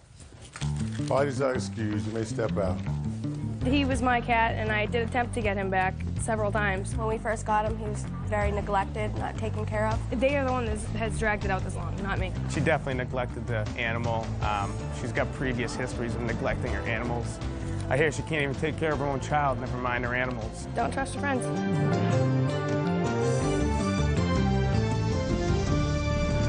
Number 604 on the calendar in the matter of Evgene versus Funger. Parties have been sworn in, Judge. How do you pronounce your last name? Funger. Funger. And Mr. Evgene. Correct. How old are you, sir? 50. Other than this arrest that you had on this charge of domestic violence, have you ever been arrested? No. So this arrest for domestic violence was your first arrest? For domestic violence, yes. I'm talking about for anything. For anything. In 2001, wet reckless. 2001 what? Wet reckless? What does that mean? That is a DUI that was reduced to a wet reckless. So in 2001, you had one arrest for DUI. Correct. Other than that? That's it. And how long had you and Miss Funger been a couple? We met in April of 06 at rehab. Nature of your addiction was alcohol? Alcohol, correct. And yours? It was pills. Your complaint alleges that you were arrested for domestic violence. The incident occurred because Miss Funger actually assaulted you while you were driving in the car. It is your claim that ultimately the charges against you were dropped. Correct. For lack of evidence. The criminal charges. You allege that Miss Funger filed for a restraining order. She never showed up. That case was dismissed. Correct. Then she filed for another restraining order, and she conned you into not going to court on that one. Told you she was going to drop those charges, so you didn't go to court. Along with a little loving, yes. Yeah. That's correct. And then she did go to court and did, in fact, get a protective order. Correct. And you want her to compensate you to the tune of $5,000. Ms. Funger says that you did, in fact, assault her. She's got a counterclaim for her medical bills and punitive damages for the assault. So, I want you to tell me exactly your version of the events, Ms. Funger, of what happened on the 9th of January, because you also have a claim for certain property that you claim she took while the 2 days that you were in jail before the charges were dropped, and a dog that you claim she took that belonged to you. Okay. Go. Okay. On January 9th, we were on... Sorry, I'm nervous. We went to Pollock Casino, and we meet at people. And that night, he decided not to go to the concert. So he pulled me out, and we went to Temecula Valley. You said you had been to the concert at the casino. Halfway. But you went to the concert. Right, but only halfway. Okay. And then he wanted to leave. You were driving the car back, and? And he was drunk. Yes. And he was on drugs. And? And then I was yelling and screaming. And what about you? I had 4 drinks. And what about pills? Nope. Just alcohol? Yeah, correct. I have proof she had pills that night. What kind of proof do you have? A week before that, she got 120 somas by forging my doctor's signature. But how can you prove that she had pills in her system that night? Her actions, her behavior, it just goes from what That's she's... not proof. Go ahead. When we got to, actually, between Pollock Casino, he hit my head against the wall, or against the window. I was unconscious. And then he kept hitting me. He restrained me. And then the next thing I know was the police were there. Okay. Go ahead. Back from the concert, she didn't want to go. She wanted to stay. And with this new friend she had met and party with them, and we were arguing. And then I'm driving, and she attacks me. I have pictures of my face being scratched. And You wanted to leave the concert early? I don't think so. No, we left early, but I didn't want to leave early. No. Do you remember why? I think it's because the couple that she'd met started making inappropriate remarks towards, like, maybe you guys could sleep in our room tonight and things like that, and I didn't want to stick around. When had you been drinking that day? Pretty much from noon until the concert, you know. And when had the defendant been drinking that day? Along with me all day long, yeah. So you were drinking home and you were driving while you were drinking? No, I wasn't driving while I was Not while you were drinking, but you had been drinking all day and you got behind the wheel of the car. That is correct. So what happened in the car, if you remember? Oh, I remember. Very nice. She attacked me. I pulled over because it almost Tell me wrecked. how she attacked you. She came across my face and scratched me. And Well, what were you arguing about that caused that? Just that she wanted to stay and I didn't. And she was being just the normal self that she always is when she takes her pills. And I didn't want to, have to take care, because she can't walk or talk after a certain amount of them, and I have to take care of her, and I didn't want to do that anymore. So I pull over into a parking lot and try to calm her down. She's running around the parking lot screaming, out of control. I can't calm her down. People call the cops. They come, and they arrest me.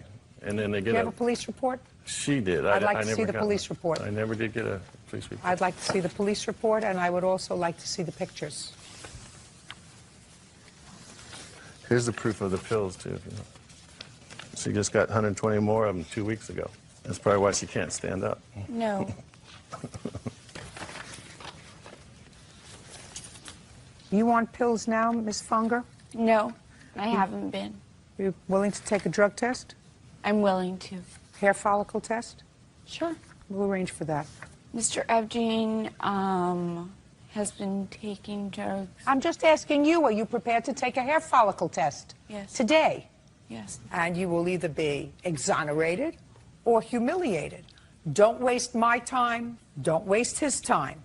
If you've taken any drugs, it's going to show up in your hair follicle. Do you get it? Yes. Okay? And you would agree that if you lied to me about using drugs now, so you don't have any pills in your system, that I would have serious reservations about everything else that you told me. Do you understand Correct. that? You can test Mr. Evgene, too. I'm just asking you. Okay. His behavior is not bizarre. Yours is. I'm very nervous. That's not nerves. That's more than nerves. Robert Evgene says his ex-fiancée, Kimberly Fonger, owes for a false arrest and for the return of his property and his dog. Kimberly is countersuing for medical bills from an assault. Well, so according to the police, you were both drunk as skunks that day. Both of you. According to the police, you both had visible signs of injury. You had a bloody lip, and he had bloody scratches on his face. They decided to arrest him, right? Correct. You deserve to be arrested. You were driving drunk. Mm-hmm. You had a fight with her. So your statement that her behavior caused you to be arrested, that's not true. She may have contributed to it, but your own behavior caused you to be arrested. Her behavior is the one Your that... own behavior caused you to be arrested, sir. If you were not drunk, you wouldn't have been put in that situation. If she had not called attention to everybody and had the cops call... You're ridiculous. Absolutely ridiculous. That's what happens when you drink and drive. I understand that, but I could have That's what happens when you drink and drive. Could have sat in my truck all night and no one would know I've been drunk, unless someone called them. And she's the one that had Or them. unless you hit somebody who was traveling with their 4 children in a car. That's another story. That's another story. Yeah. I have zero Tolerance. sympathy for you. I understand that. Zero sympathy for you. I have less sympathy for you. But right now, I'm telling you right now, my inclination is to let you, if you're sober now, terrific, but to let you two drunks who were drunk on January 9th go your own way, and whatever happened to you that day, that's it. He was injured, you were injured, he got to spend some time in jail, had to bail himself out, lost a dog, lost some property, which, by the way, you have his property? No, it's mine. What property did she take? The dog, the TV, the VCR, the bed. How long had you been living together?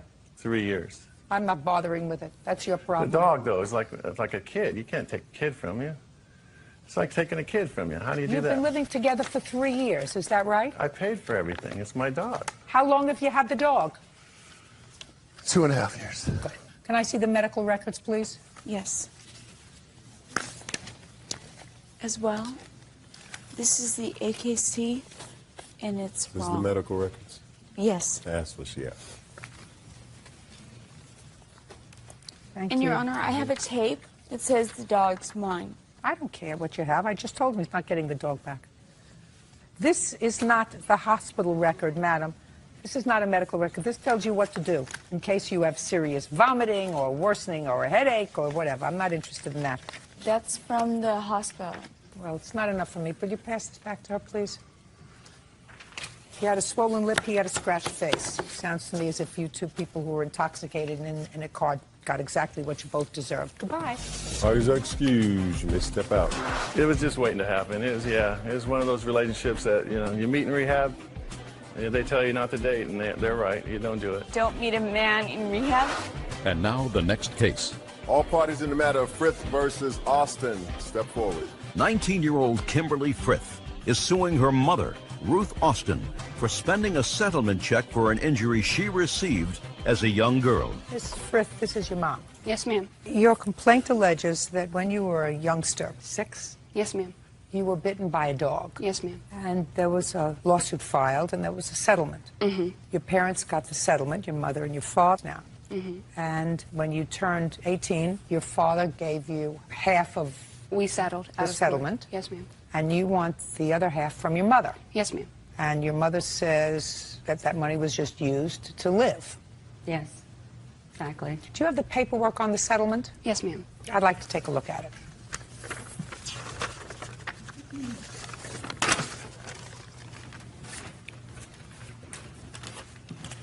I assume, Miss Frith, you and your mom have been at odds. A little bit, yeah. How old are you now? I am 19. And you live with whom? Well, I'm staying with my father right now. I'm in the process of moving. What are you doing? I'm an in-home support specialist. I work with handicapped children. Okay. So after the attorney was paid, the entire amount was $2,641. Is that right? Yes, ma'am. Tell me how you resolved this with your father. We settled because he's been paying my cell phone bill for the past 2 years, and I've been staying with him, not paying any rent. When did you make the arrangement with him with regard to paying your cell phone bill as a quid pro quo of this money? When I turned 18, because my father also had spent $1,000 of my money when my grandfather passed away, and when I turned 18, he started paying the cell phone bill. And I asked him if he would help me out to go to school, and I'm actually in the process of going to school, and he's given me some money for that. Well, this money was put into a bank account, was it not, Miss Austin? No, ma'am. Why not? Back then, we had no money. We lived in motels. I worked 2 different jobs. Her dad worked at shows, flea markets, whatever, and we just didn't have any money. Was there anything in the paperwork that directs that this money be placed in an interest-bearing account for your benefit? Yes, ma'am. Would you have her read it to me? Read to me the part of that you believe directs that this money be placed in an interest-bearing account for you to be turned over to you when you are 18. They have what they call an inference compromise in the jurisdiction that directs that certain monies, if there are monies that are paid as a result of a settlement, be placed in an interest-bearing account. It's not to be touched unless there is an emergency, whatever.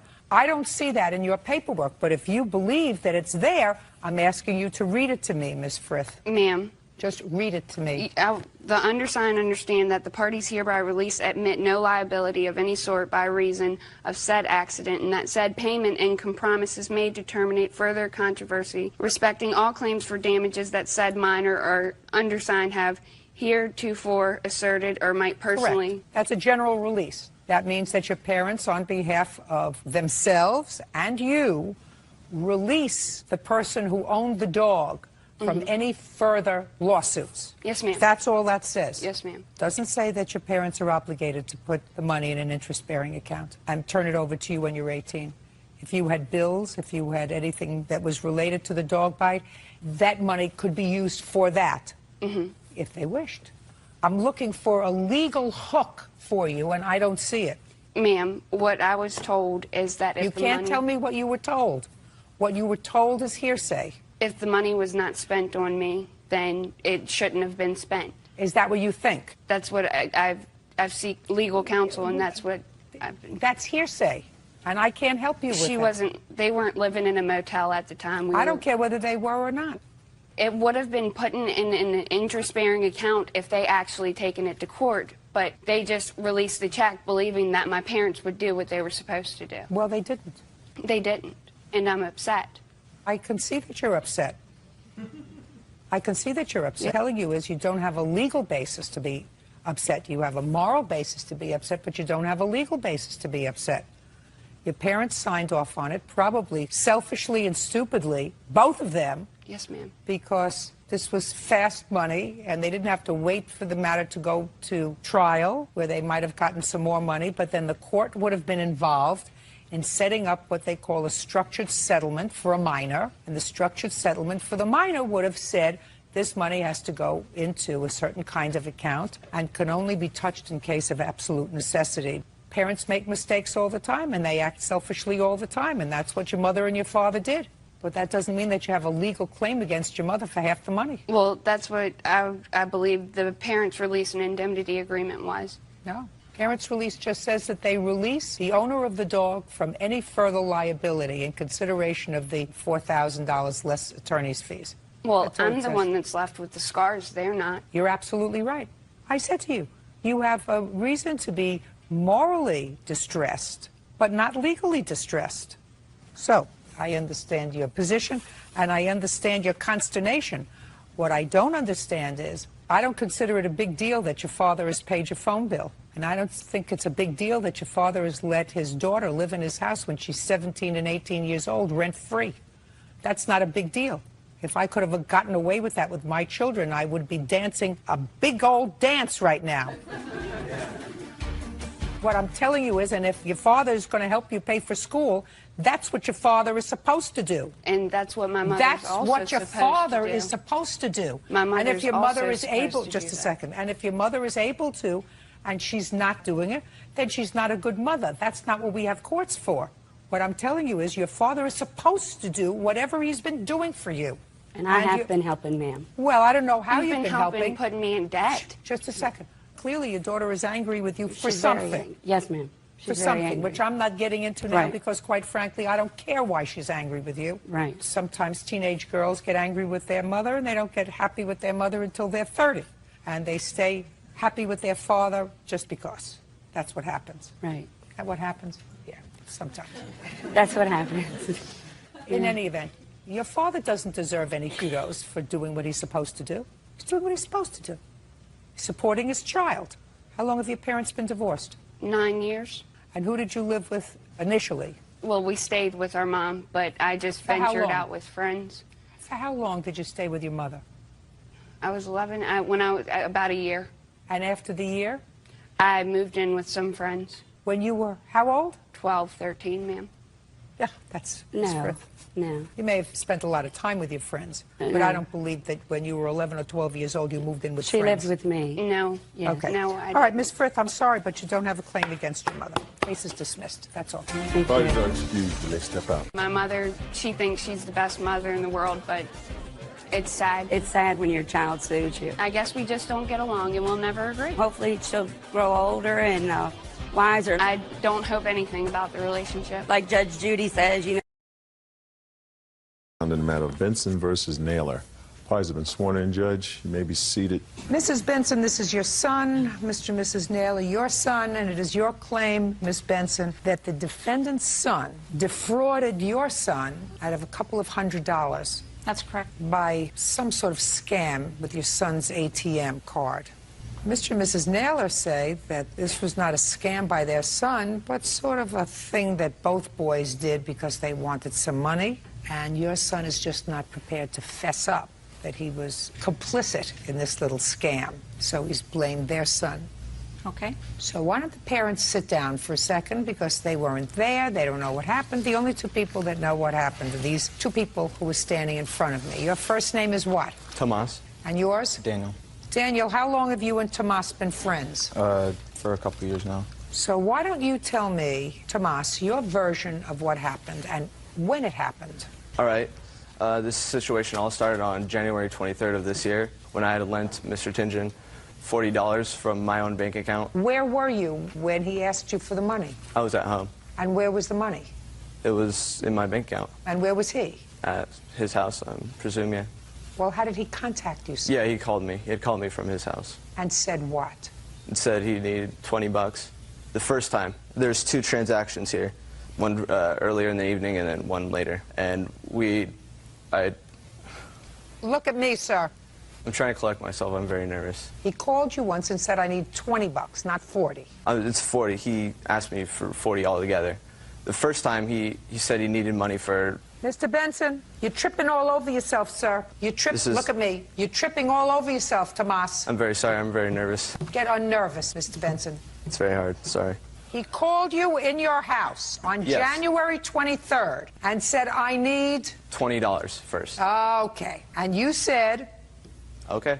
I didn't ask him what he needed it for. I That's didn't ask none of you. my And then business. what did you do? Did you say, I'll meet you at my bank? Come over, Yeah. I said I'd meet him halfway there. Like, there's a street that we meet at, and then we head to my bank. So you went to your bank on January 23rd and took out $20. Yeah, just $20 first. And you gave it to him. Yeah. Okay. Go ahead. And then he called me later that evening and Just a said... minute. Then he went home and you went home? Yeah. And we went home. Go ahead. And then he called me later that evening saying he needed another $20. And so I said, all right, but that's kind of a lot of money that I'm lending to you. Could you pay me interest on it or something?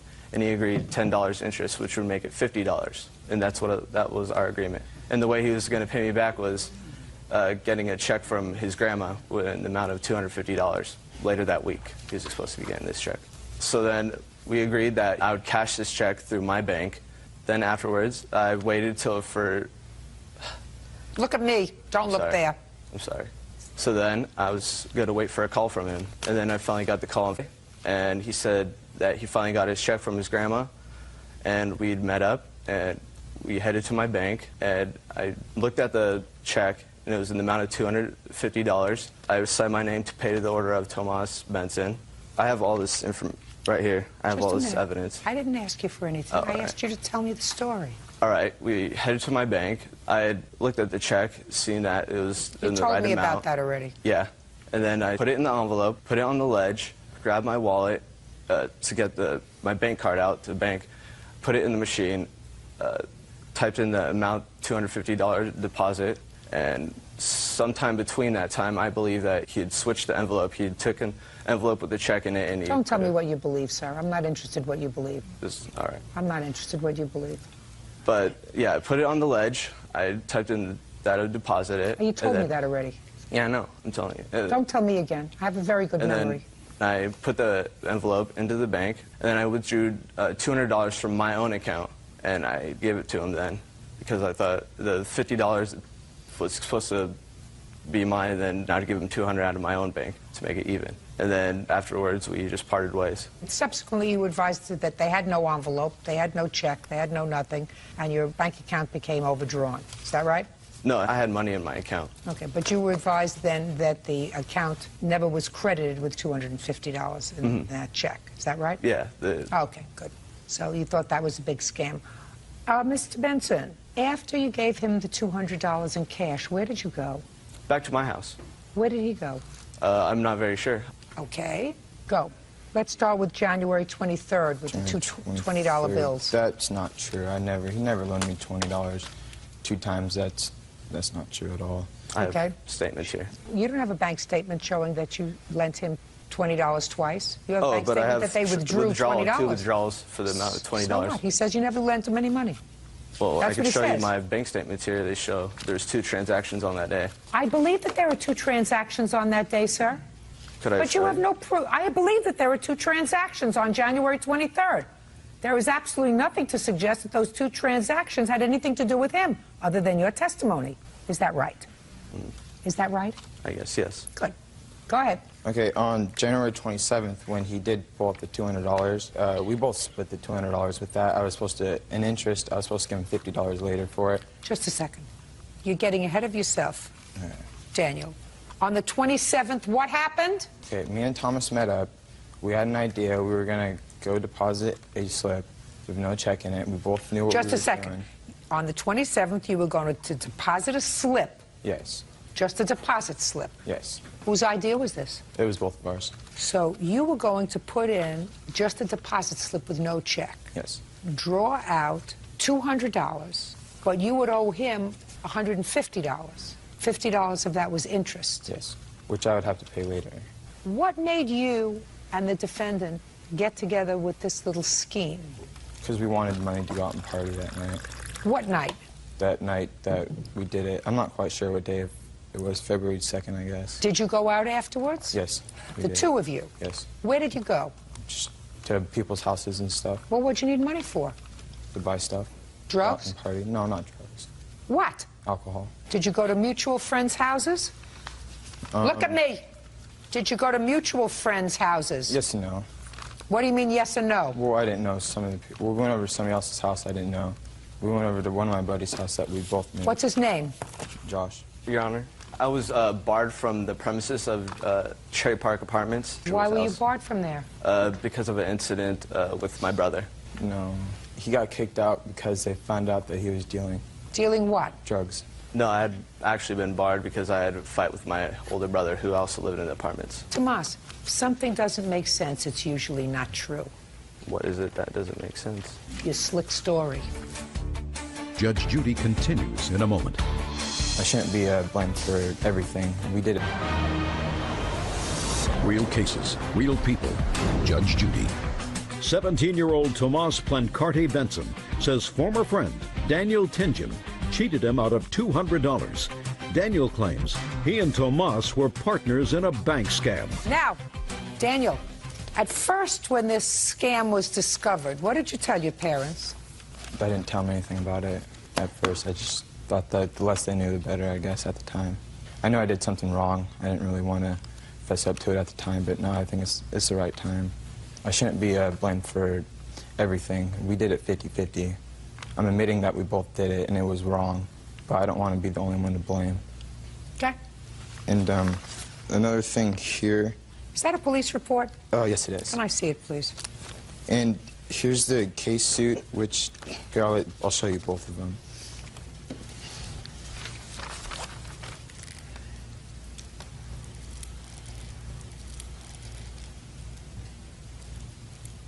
Miss Benson, is your son on probation? No, he's not.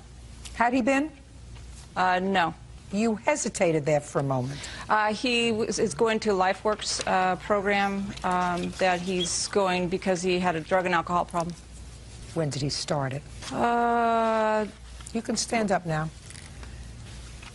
He started, I think, in January of this year, I believe it was.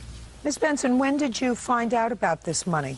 Right after the incident happened. Well, tell me about how you found out about it.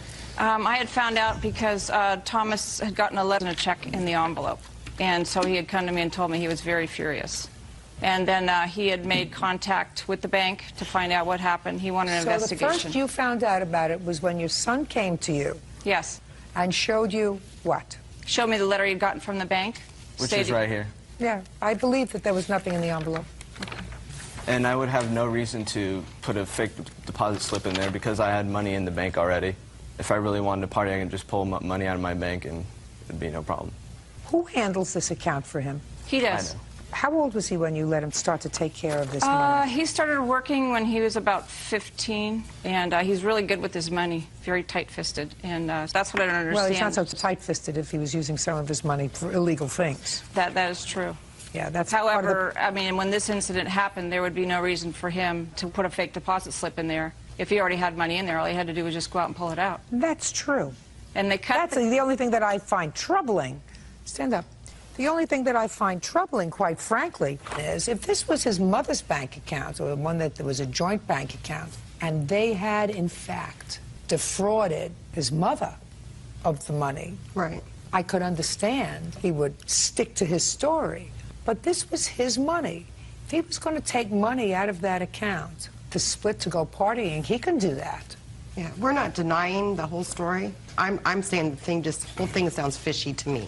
Well, it does sound fishy to me, but my question, the question that I have to ask myself, why would Mr. Benson get this letter from the bank on February 2nd that says there was no check in this deposit envelope and take it to show his mother? I have no idea. That doesn't make sense. It doesn't make sense to me because if either. what he wanted to do was take out $200 and go partying with his friend, he would have done that. So why would he do this? I have no idea. Can you think of a reason? Well, we weren't exactly both sober at the time either. We were the influence of alcohol, too. You were? Yes. If you were under the influence of alcohol, why would he make up this story about a check and an envelope? Where had you been drinking? Or we just walking around and stuff around town. We hadn't been drinking. I wasn't drinking at all. Well, first, when this whole thing started, they did come over to our house, and I was in the other room, and my husband was asking Thomas about this check, and he said that there was a check. My husband asked, okay, what was the color of it? Do you remember whose name was on it? What is the extra $50 for? And he said he was charging him $50 for cashing a check. And my husband asked him, why would you charge somebody $50 for cashing a check? I'm not, if these boys both did something, I didn't have a problem of paying the money back. I just wanted to come down to the bottom of the truth. And that's why I feel like we're here today. Well, as I said to you, my problem is, why would he go to his mother? Exactly. If he was complicit in this incident. I have no idea. It doesn't make sense. It doesn't. And if it doesn't make sense, it's usually not true. Listen, the bank says there was no check enclosed as a result. We've debited your account. Due to the nature of this transaction, we have disabled your ATM card to ensure that nobody is going to use it, but you can get another ATM card. Actually, they would not reissue me a card. They cut it up right there. Yeah. And they won't give you another one? No. They were very sorry they had to do it because And I was he had built very a report embarrassed with and them. humiliated because I would never defraud my bank. I knew everybody there very well, and I was very responsible with my money. I budgeted very well. Well, that's not true. You bought some drugs with your money. Every now and then. What? Every now and then, but... Right. So that's not 100% accurate, right? Well, compared to other people my age, people my age don't have bank accounts, don't have as much money as I did. Miss Benson, he's very slick. He really is. He's very slick. I'm not sure, and I'm not convinced. Well, I don't think he would have gone through all this trouble. I mean, Unless making a police report. He just gave me a reason. When did they cut up your bank card? A few days after I received that letter, though. Few days. Just listen to me carefully. When did you make a police report? It was April 3rd or 4th. After they cut up your bank card? Yeah. April 13th. It was after they cut up my bank card. Oh, that's a reason. That's a reason. We tried to contact them. We were told by the officer that took the report to contact the family that it was a civil matter, and our phone number was blocked. I don't care. That's not what we're talking about here. We're talking about whether your son was aware of the fact that there was nothing in this deposit slip that the two boys brought to the bank in order I did not know that. I thought... Listen! That's my job to figure out. He gave me a perfectly cogent story. You did not give me a perfectly cogent story. I'm still not comfortable that you were actually part of it. But I'm not comfortable enough, quite frankly, Mr. Benson, with your story of $20 here and $20 there and another $10 in interest, making it $50. I don't know what it was about. Maybe it was drug money. Maybe he was selling you something. Who knows? I'm not comfortable with your whole story. I'm also not comfortable with saying to you that you were part of the scheme. That's not what I have to determine today. What I have to determine today is whether or not they're going to pay you either all or half of what came out of your bank. Since what you're asking me for is to make a determination that the nailers owe you $250, I'm not prepared to do that because I'm not totally comfortable with your story. Ma'am, What? it's 200, not 250. Thank you for correcting me, sir. What difference does it make? That's correct. What difference does it make? Right. My son had also asked... There's no further issue. I'm not prepared to rule that you are entitled to $200 from the defendant because I'm not totally comfortable with your story, Tomas. All right. Can I show you some emails that I had sent him beginning March 27th? No, show me 22nd. emails that he sent to you. Well, They're answering them right here. Does he acknowledge that he owes you the money? Yes. Let me take a look at it. This began March. Hand them off.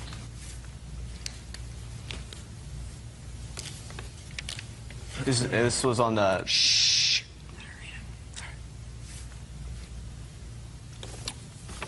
See these emails? No. I have more right here. Yeah, too. I also have more right here. Continuation of all that. What's that all about, sir? These aren't even from me. Yeah, they are from you. What do you think No, about that, sir? They're not.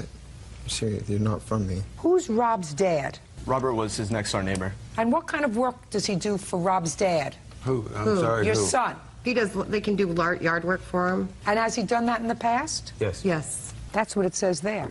I'm doing work for Rob's dad. Yeah, but I didn't write most of this. Couldn't have made it up. Shh. Got it? Look at me, Mr. and Mrs. Naylor. Now you got it? Yeah, I understand. I just don't understand about the check. This is what the whole weird thing is. Listen, I don't understand about the checks either. I don't. And I'm not certain whether Tomas is talking about $100 or $200, because nowhere in there does it say how much you think he owes you, because according to him, he acknowledges he owes you $100, right? Yes. But not $200. No. I asked for another check, actually. Well, why would you ask for another check? If he didn't have a good check the first time, why would he give you a good check the second time from his grandmother? I know. Interesting. And you did write that, Dan. All of it, though. Daniel!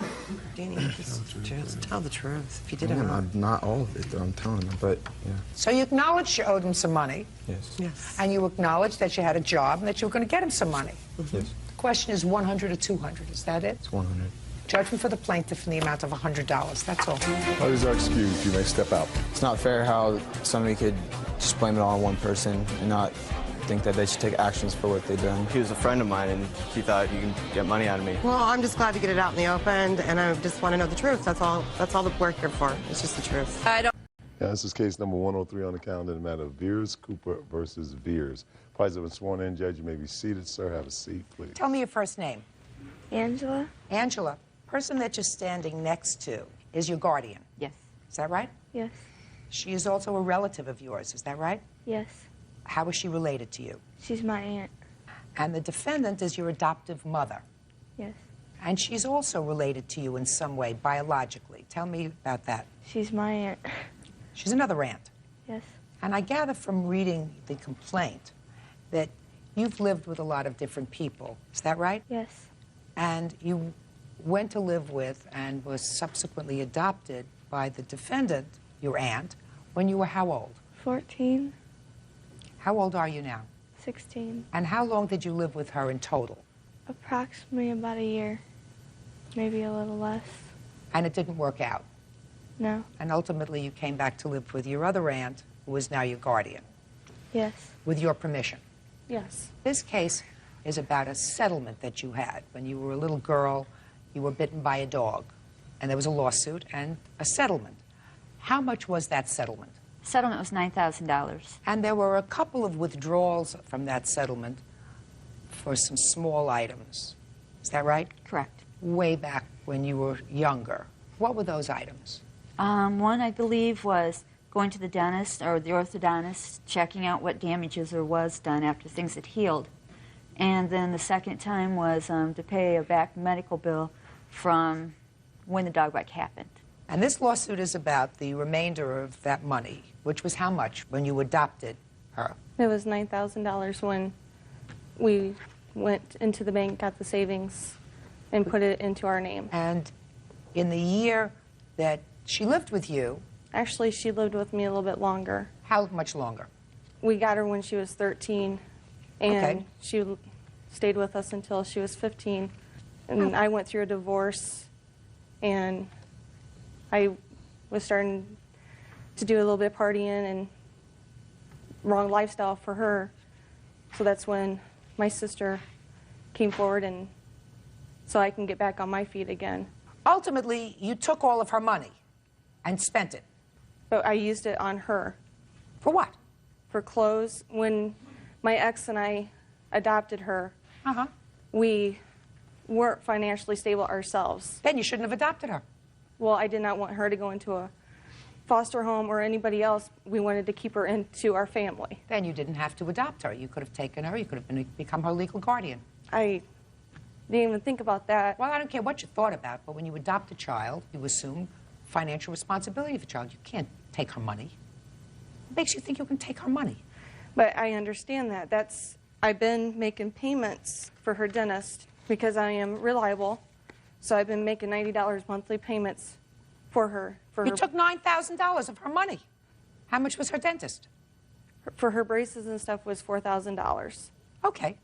Now, you could have left her money in this settlement account, in the minor account where it was, left that money there, and you could have petitioned the court. You say, I need some of this money to pay a dental bill, you know, because she needs orthodontia as a result of it. That's fine. And the court would have given you, in all probability, the ability to take out that money, $4,000. So you got 9, you take away 4, leaves $5,000. Then she would have had $5,000. What'd you spend the rest of the money on? But we used that to get her school clothes and her accidentals that she needed. You have to do that yourself. You're her mother. Once you adopt the child, you become her parent. This settlement money is her money. It's her money for her future. It's not your money to spend. Don't you understand that? Yes. Then why did you do it? Because when we adopted her, we thought that money was ours, so we can use that for her. Well, let me ask you this question. Who had she lived with before? My sister. This sister? Yes. Okay. And she had $9,000. And how long had she lived with your sister? Until she was 13. Fine. Did your sister take out her money? No. You knew that. She lived with your sister a long time. And she didn't take out money for clothes or incidentals or anything else. She paid for it. But at the time, I also was married, and my ex insisted that we do that, and it's hard to say no. I mean, it's hard to say no. You understood that Angela had lived with your sister most of a substantial portion of her life. She had this settlement money. The money was relatively intact. So all of a sudden, you adopt her. Quick, go to the bank, take out her money, and spend it. That's outrageous. I mean, I don't know what else to say to you, except to say that you're suing for the maximum amount of jurisdiction of this court, which is $5,000. Is that right? Yes, it is. You got it. Judgment for the plaintiff in the amount of $5,000. That's it. Parties are excused. You may step out. I know I was in the wrong. I just hope we can all go back to the way things were before. I'm just glad it's all done and over with. All I ever wanted is to put things back the way they were. Good. Oh. And now the next case. All parties in the matter of Casey versus Kauff. Step forward, please. Administrative manager Sally Casey is suing Lisa Kaup and her parents Bob and Adelina Kaup for the cost to fix her son's car.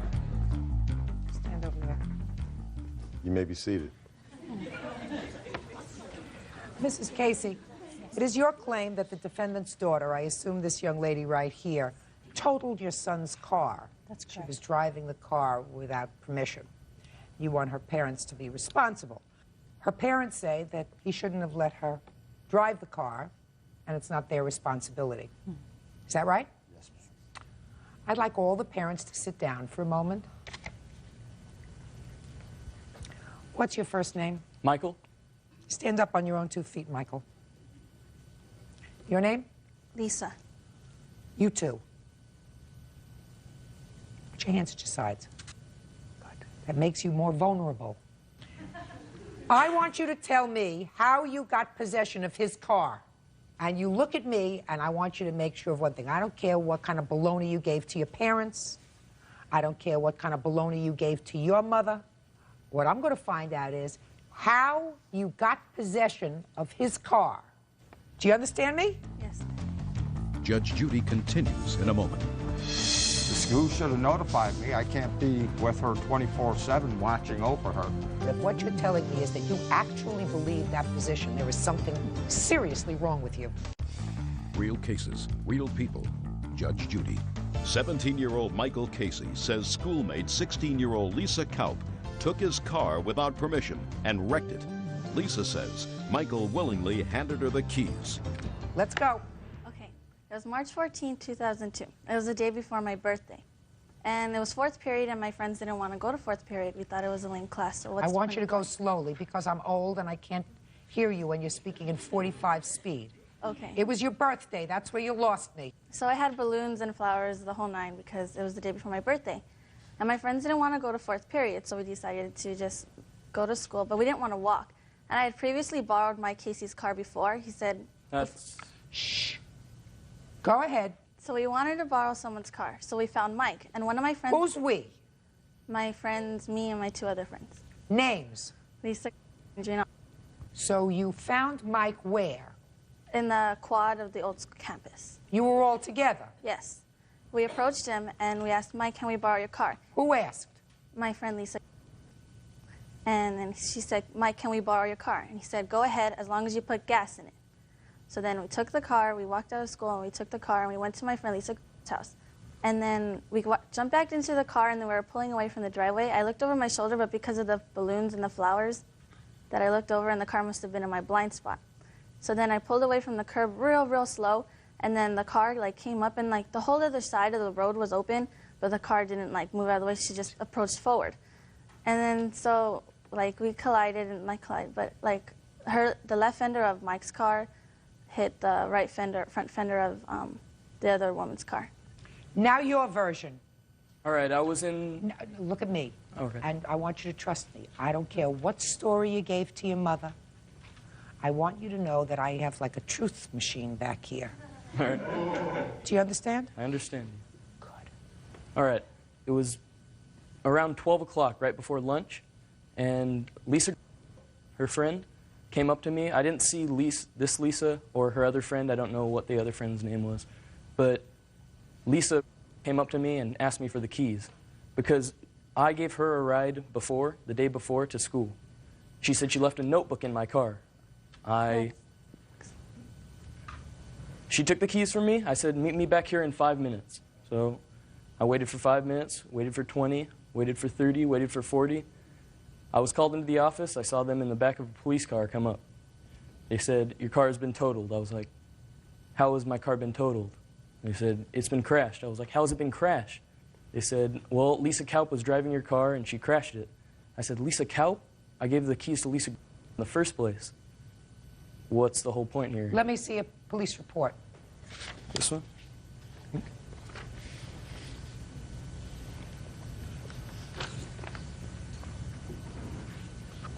Have you in the past let anyone else drive your car?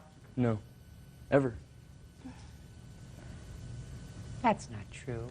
Well, my grandpa, the one that gave it to me? No, I'm not talking about your grandpa. I'm talking about any other of your peers drive your car. The only person that's ever driven my car other than me, one of my peers, is my friend Vince. That's all. Excuse me, Your Honor. The first time that I borrowed his car, we came back to lunch, and one of his friends came up to me, and they're like, what are you doing in Mike's car?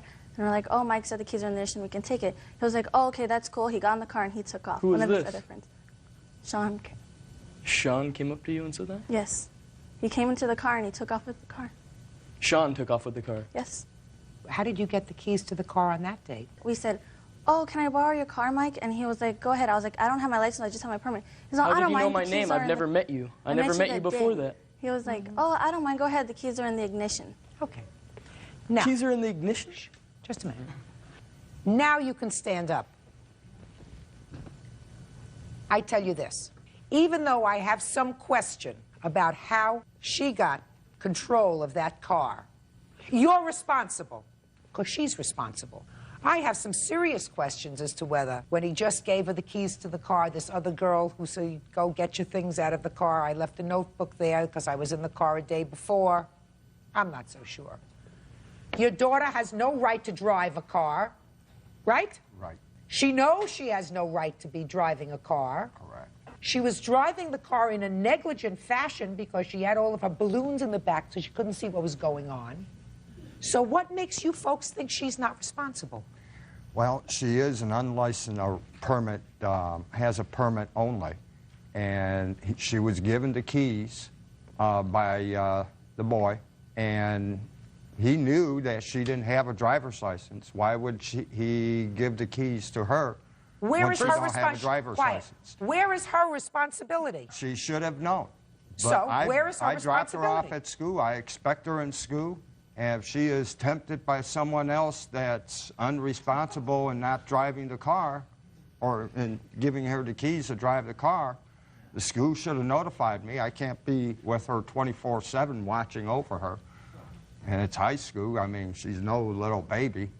There is something wrong with you, unless you're telling me that you're trying to make it a situation better. But if what you're telling me is that you actually believe that position, there is something seriously wrong with you.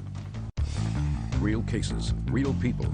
Judge Judy. 17-year-old Michael Casey says schoolmate 16-year-old Lisa Kaup took his car without permission and wrecked it. Lisa says Michael willingly handed her the keys. She's blamed everybody else but herself. I guess she gets that from you. No. It was the other lady who had plenty of room to go around them but didn't. It wasn't the fact that she couldn't see out of the back window because of all the balloons. It was the other lady's fault. It was his fault because he gave her the keys, or the other Lisa the keys, and Lisa gave her the keys. She has a responsibility. And since she has no money, it falls on you. She shouldn't have been given the keys. She had no right to take it. I agree. Let me ask you this question, sir. Where do you live? Rosemead, Where is that? California. Have you ever been to Las Vegas? Yes, ma'am. You're at the airport waiting to go to Las Vegas. You see a couple of pilots coming out. They're going to get on your plane. One of the pilots says, "Oi, I have such a terrible headache. Mr. Kaup, would you please take the keys to this 747? And would you take the plane and fly it into Las Vegas as a co-pilot, because you need two people in the front cockpit in case something happens to the pilot. Would you do that?" No. Why not? I'm not going to jeopardize my life or other Right, people. because you don't have the wherewithal to fly a plane. Right. You've not been properly trained to fly a plane. Even though this pilot gave you the keys and says, go start it up and take off. I would have You wouldn't refused be an it. idiot, would you? No, I wouldn't. You wouldn't be an idiot. Well, your daughter's an idiot. She should have known better. I agree. Right, there we go. Now you get into some responsibility. She should have said, no, I don't want the keys, but she didn't. No, she went and asked for the keys. Don't you understand? He didn't say, even according to her, here, I'm going to find Lisa and give her the keys to the car because she's got all these balloons and flowers. They came looking for him, according to her story. But he could have said no. He didn't have to say yeah. He knew that I didn't have a permit. I think it's genetic. I say no. When You my other said- daughters want to drive. Right. I tell them no. She should have been paying attention. That's it. Now, look, at least I made a convert out of one of you. He didn't do the wrong thing. You did the wrong thing. I want you to repeat after me. I did the wrong thing. I did the wrong thing. That's better. That didn't hurt much, did it? Let me see the bill to fix your car. There's that. There's the impound.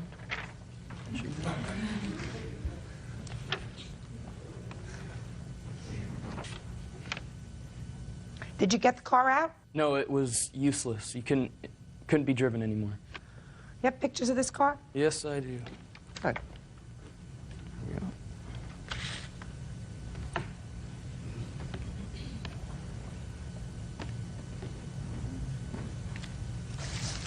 How did you deal with the damage to the other car? I'm pretty sure my insurance company paid for it. Yes, Your Honor, may I interject here? Stand up. Actually, what had happened was I had contacted my insurance company and explained to them that my son had been involved in an accident, and the insurance follows the car. Therefore, my insurance covered the damage to the Lexus as a result of... The car that was damaged Correct. by her. That's a very good insurance Yes. company you have. So now I'm going to give you the bad news. I don't believe your story. I believe that you are partially responsible. I think she's more responsible than you are. Your total damages were $1,992, and I am attributing 1/3 of those damages to you. 2/3 to her. That comes to $1,328. Do you understand? Yes. Good. So you have to understand something. If you're given the keys to a car, and you're given a car to drive, you don't give those keys to anybody, whether they want to get a notebook, whether they want to listen to music, whether they want to do anything. You keep the keys to your car in your pocket, because the only one who's going to suffer out of this whole thing is your mother. I understand. Because her insurance is going to go up. She had a lot of aggravation, all because you wanted to be a nice guy. And as far as you're concerned, I have made your father a convert. Your father now understands the word responsibility. I hope that by repeating the phrase that I gave you 100 times in the mirror every night, you will also understand that if you do something wrong, you're supposed to fess up and say, I did it wrong, it was my fault. Do we understand each other? Yes, ma'am. A pretty face only gets you so far. That's all. Why is our excuse? You may step out. was lying about the whole situation. The parents seem to be very irresponsible as far as the actions of their children. What's happened has happened, and at least that's not the full amount that I have to pay. I'm just glad I got my part of the money. It's not like it's a one-way street here. He gave me the keys, and I took it in return. Don't give your keys out to chicks.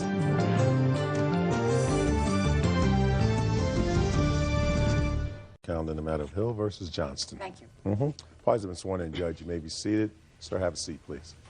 Ms. Hill, it is your claim that the defendant was negligent in taking care of the cats that he was supposed to be sitting for while you were on vacation. You had vet bills, you wanted to pay for emotional distress, for damage done to your apartment, all to the tune of $5,000. Yep. Mr. Johnson says he did the best he could under the circumstances. When did you make this arrangement with Mr. Johnston to take care of your cats? This would be probably in about July of last year. And how many cats do you have? At that time, I had 21. 21 cats, and how large a space? I think the house is about 2,000 square feet. And how did you know the defendant? He was my boyfriend at the time, and actually he insisted on watching the cats. He was at my house almost every night, and he went through my feeding rituals and everything, and because he was my boyfriend, and we'd spoken about getting married or living together. It was just, that's what he wanted to do, and that was fine with me because we were... Where were you going? I was going to Connecticut to visit my relatives. So this was voluntary on his part. You weren't paying him to do this. He was doing it because he cared about you. Right. Why don't you tell me why you think he is responsible for any damage and what the damage was in your house as a result of his caring for your cats? Okay. When he came to the airport to pick me up in my car, which I had never given him permission to drive. That's not true. When I came home and I opened the door, I also have a dog. The dog was not very happy to see me. When I opened the door to the main part of the house, I didn't see any cats. There were no cats that would come out to see me, and I was concerned about that because they're very happy. You know, they love me and I love them. Well, bit by bit, I came upon them, and after about an hour, I found one cat, and I didn't find all of them. It turns out 6 were missing. In the end count, 6 were gone. I found one, and something was wrong with its tail. And there was blood on it. And I said, "What happened to my cat?" He said, "I don't know.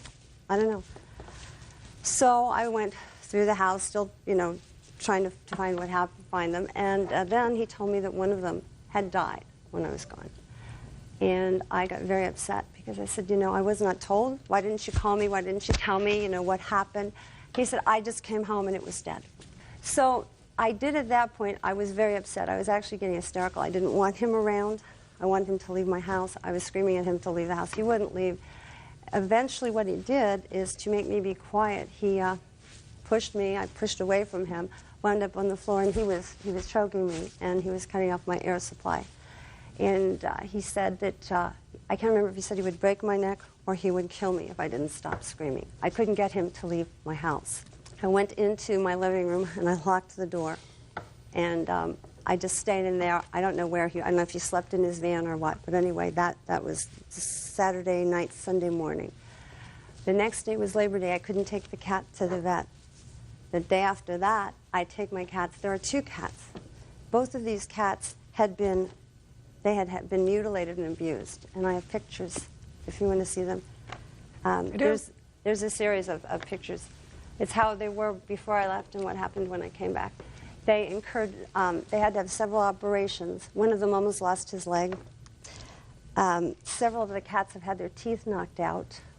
I found this about... Were the cats fighting with each other? Were they having cat fights? He said that they were... Shh, I'm asking you. I have not seen... Oh, no, when I came back? No. You have pictures of destruction in the house? Yes. You think that he destroyed things in your house? Yes. Let me tell you this. I don't want you to be nutty about this. He didn't volunteer to take care of your cats to torture them. Something happened with your 21 cats and 1 dog when you were gone. But if you think that his intentions were to get you out of your house so that he could mutilate your 21 cats and dogs, that's demented. Do you understand? Yes. So you don't think he did that, right? No, that was not... So you think that something happened and things got totally out of control for him? Yes. Fair statement? Yes. that he bit off more cats than he could take care of. Right? And didn't know quite how to deal with it. I'm an animal lover, so I understand how hysterical you were when you came home. Was she hysterical, sir? I wouldn't put it quite so mildly. Mr. Johnson, you were the one who picked her. You were the one who volunteered to take care of 21 cats and a dog. I mean, you got to be a little bit bonkers to do that. You know, that's a lot of responsibility, especially. I read your answer. You said a couple of these cats were crazy. They had to be kept in a room One separate in particular, yeah. separate from everybody else and be fed separate, you know. And even the plaintiff talked about in her testimony her feeding ritual. Yep. Which is, you had a couple of cats that were a little more aggressive. There's an order to who gets, who eats, so they make sure that If they eat out of order, it's havoc. It's havoc. Well, you know, I Miss mean, Hill. I'm supposed to eat and all. You see this, you got 20 cats going at each other. It's... You decided to assume the responsibility, Mr. Johnson. I thought they were just little cats. Mr. Johnson, you were there. I know. So you assumed the responsibility. They're loving to her. They weren't crazy about you. Well, half of them were. The other half, like, oh my God. Mr. Johnson, let me ask you this question. I don't want you to tell me everything that went on, because I have a few things after reading your answer. And, you know, we're not going to go on with this forever. I want to know, once you started to realize that you were over your head with this one, why didn't you call her in Connecticut and say you better come home? Fear. Fear of what? Not following through with something that I had promised. We had talked about serious commitment and what goes along with that. And to be honest with you, I've never had a successful serious commitment in my life. And there's no way I was going to fail at this. That's why I insisted, I'm going to do this, and I'm going to do it right. But you couldn't. No, I couldn't. But you realized that you couldn't early on, so that you have to call her and you have to say, I cannot. We talked every day. She goes, how are the babies? And she's talking about the cats, like her children. Oh, they're fine. So you lied to her. Yeah. So otherwise, she's going to get on the plane, come down, and probably kill me. Judge Judy continues in a moment. Either you did it on purpose or you did it because you were stupid. Which one was it? I had 3 baseball buddies over one evening. That's stupid. And later today. Did you ever hear the expression, no good deed goes unpunished? Yes. That's what happened. They are 2 amoral people. Real cases, real people. Judge Judy. Lee Hill says ex-boyfriend James Johnston was negligent while taking care of her 21 cats. James says the whole ordeal was a nightmare. There was some flooding that's talked about. And in your answer, Mr. Johnston, you say, I was running a bath, but ended up getting very distracted by the precise feeding procedure I was to follow. The next thing I knew... It was a book. There was water all over the place. You know how long it takes to feed 21 cats? Just a minute. I'm asking like a question. 5 hours. Just a second. What were you doing? Mr. Johnson, who were you bathing? Me. I was getting ready to... I got there about 9:30 at night. I had worked all day. It was Just a hot. minute. So you were staying at her house? Yeah. We were basically living together. Unofficially. Just a second. Unofficially. I don't care. I just I didn't was know there why every- you were running a bath when you were supposed to be feeding the cats, so you were living there. I'm walking around naked, got the water going. I'm getting things ready. I understand. So he was living in your house? Yes. All right. He was living in your house, and you had the keys to your car. No, I never gave him the keys to my car. Well, you must have left him home. On the dresser. No, You must. You mean he hot-wired your car? No. When I came back, this person went through everything in my house. That's not true. And the key which was in a drawer. The reason I didn't say to him you could drive the car is because he doesn't have a good driving record. My insurance doesn't cover him. And it would be better not to go into that, make a mess out of that. I don't give him the key, he can't drive the car. All right. Miss Hill, I think Mr. Johnson had the obligation, once he assumed the responsibility, to perform it properly. And if he could not, which he realized right away, according to him, Third day. he had the obligation to tell you when he spoke to you, day one, listen, you better get somebody else here to take care of your cats because I can't do it. And he chose not to do that. Yeah. Now I'll see your vet bills. Okay.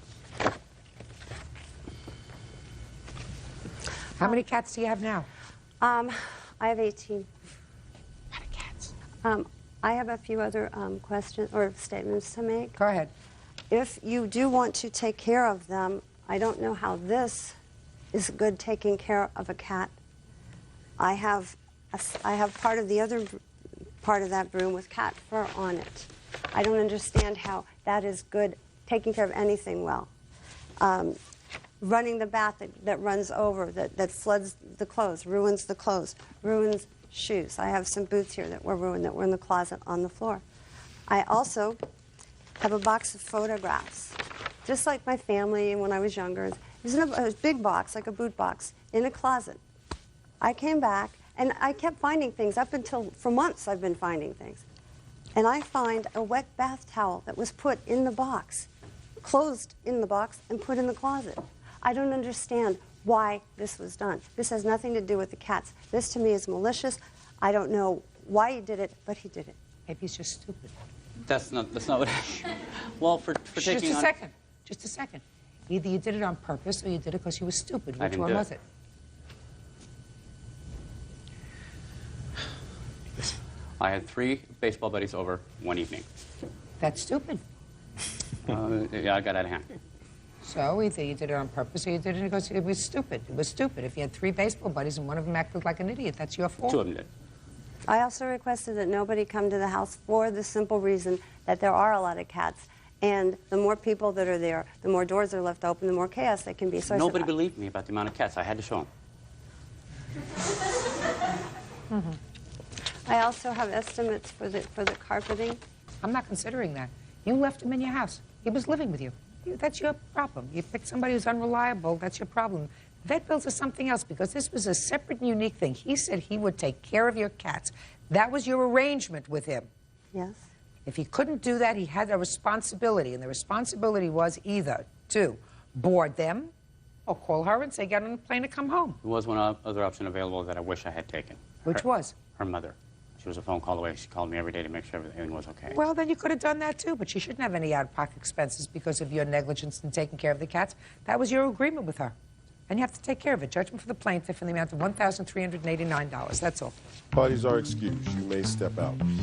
The cat's tail got hurt because it was in a fight, and I yanked it out. Then later on, he said he accidentally electrocuted it. I did what I could under the circumstances. He's got was it a Medal of Valor or a Purple Heart? I can't remember which.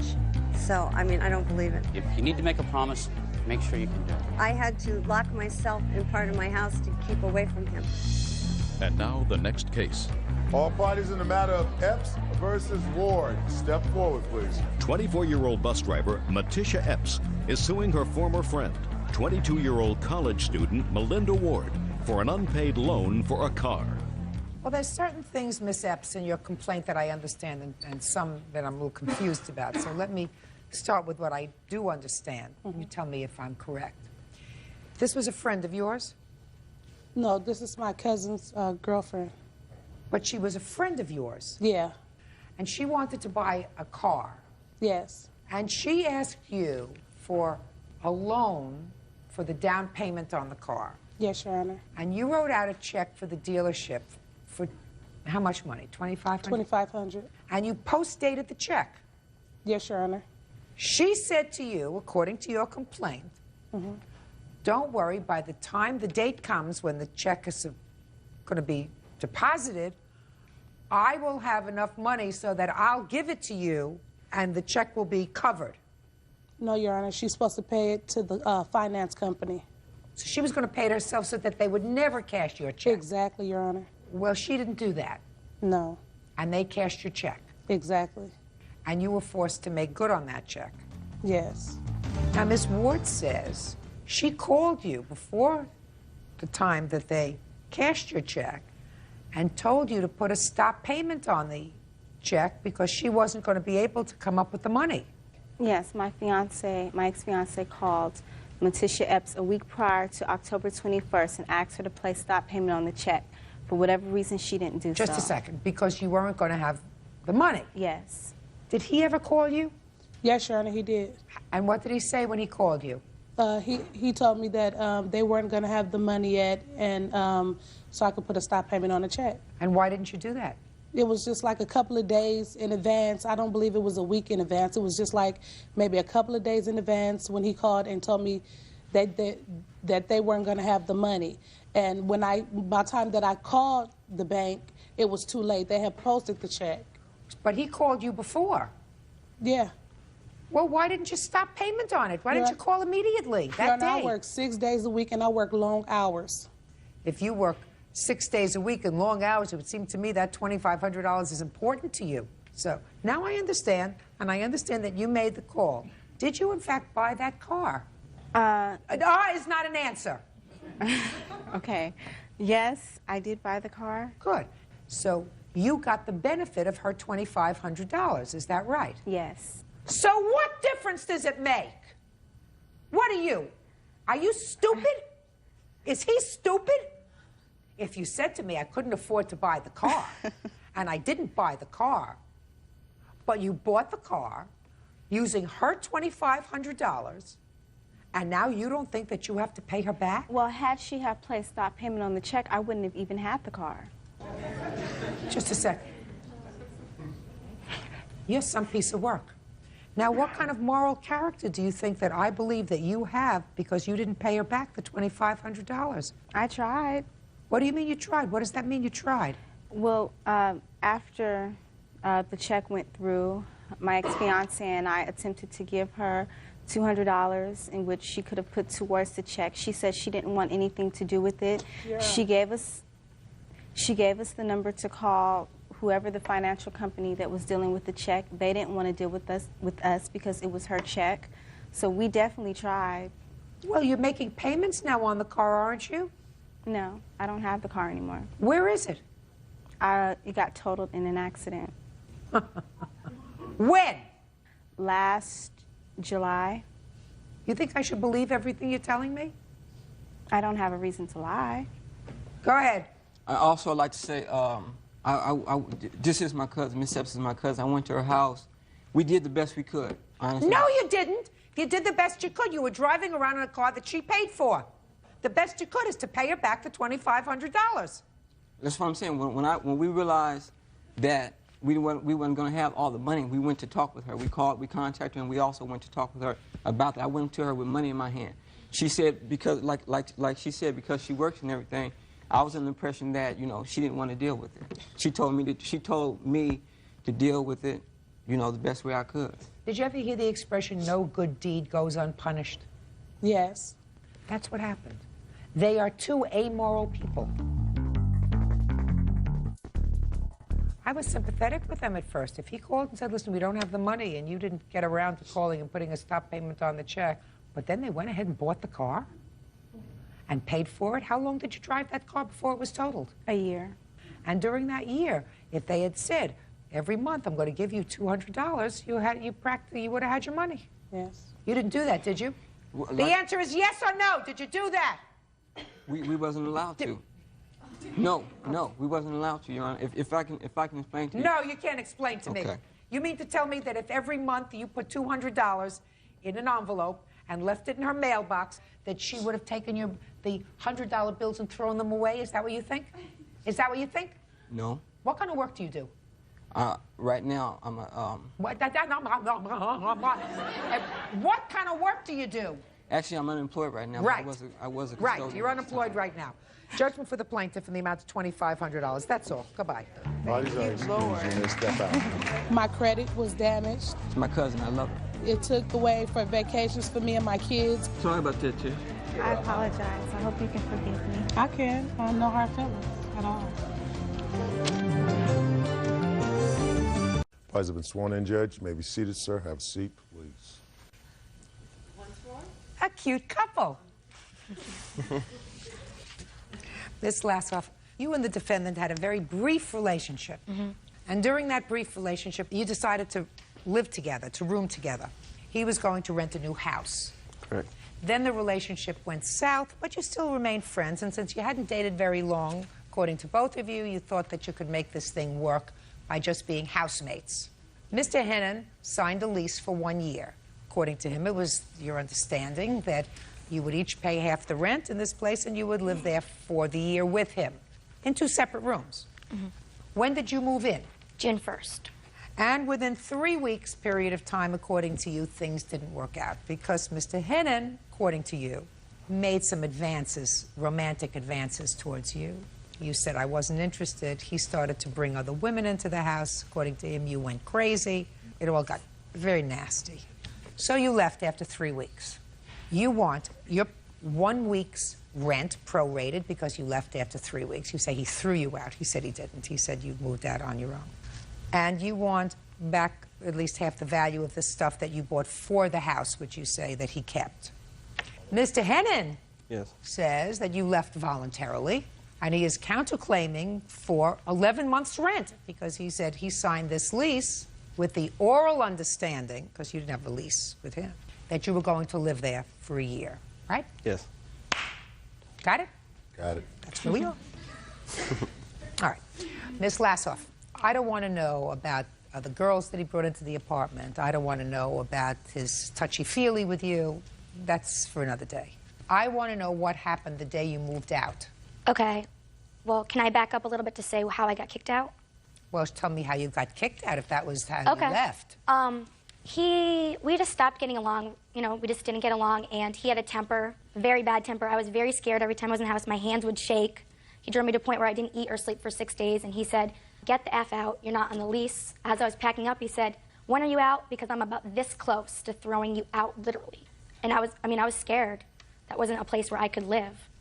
Is that what happened? No, that's not what happened. Well, tell me what happened. The relationship obviously went sour, and our friendship went sour. I was constantly, coming home, and she was in my room. She was even sleeping in my room at night on numerous occasions, as she was saying these, sexual advances. Sleeping in the room with you? Yeah, she was sleeping in my room, asking if she could stay in my room with me, and I was just getting tired of her. I couldn't handle it anymore. So? I did not throw her out. No, so you got tired of her, you couldn't take it anymore, and what happened? Look at me. Look at me. Don't make it up. Shh. Don't make it up as you're going. Just continue trying to tell me the truth, because if you don't, I'll annihilate you. When I told her to get out, That's what I want to know. You told her to get out. When?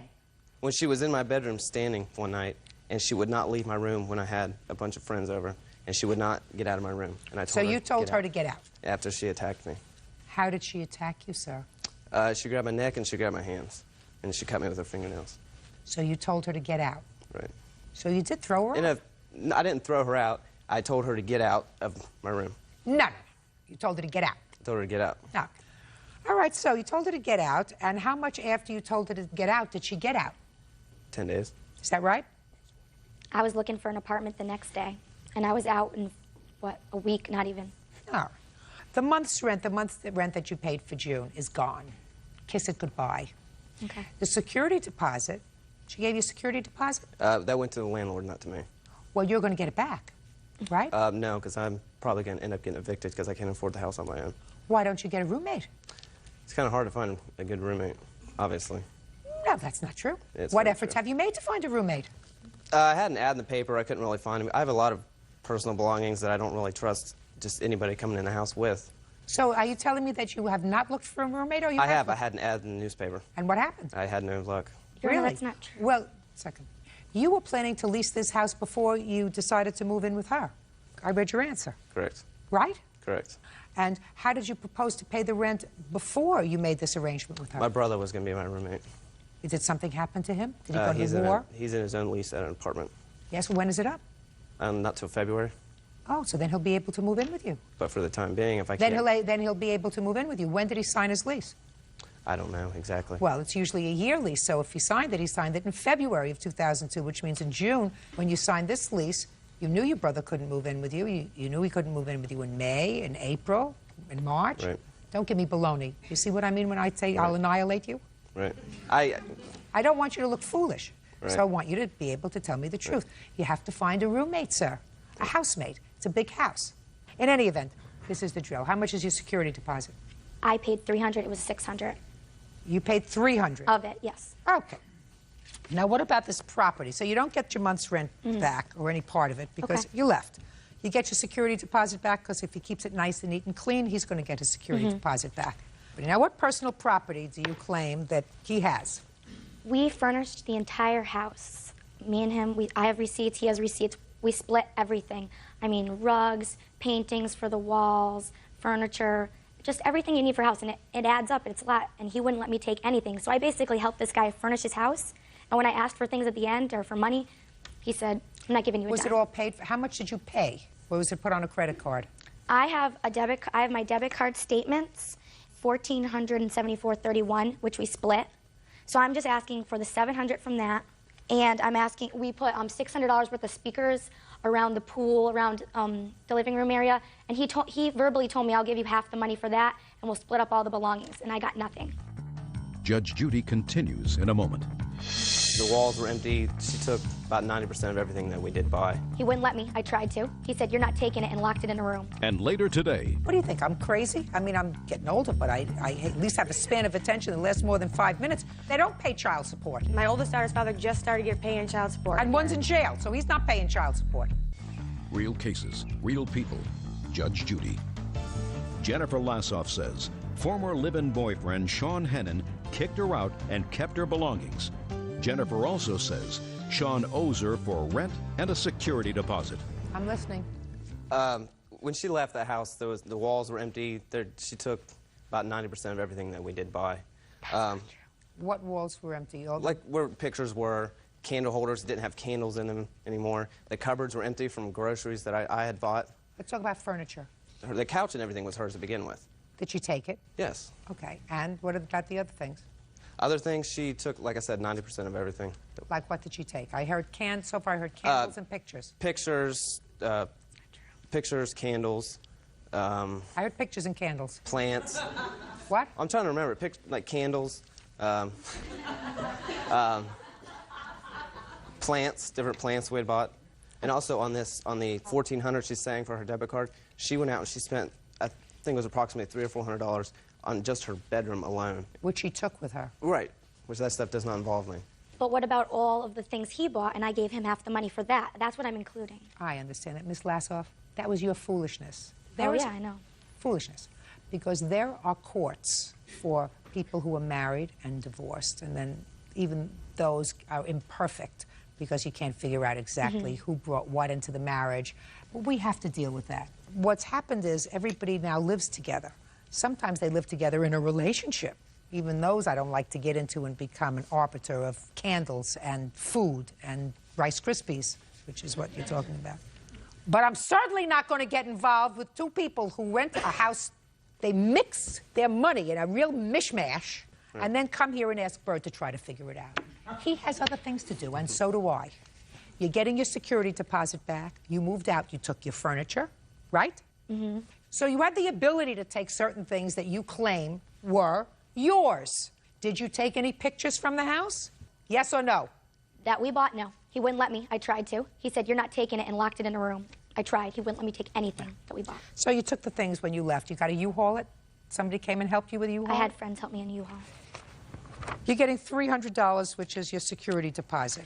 Your counterclaim for the remaining 11 months on the lease is dismissed. Find a roommate. Got it? Goodbye. Parties are excused. You may step out.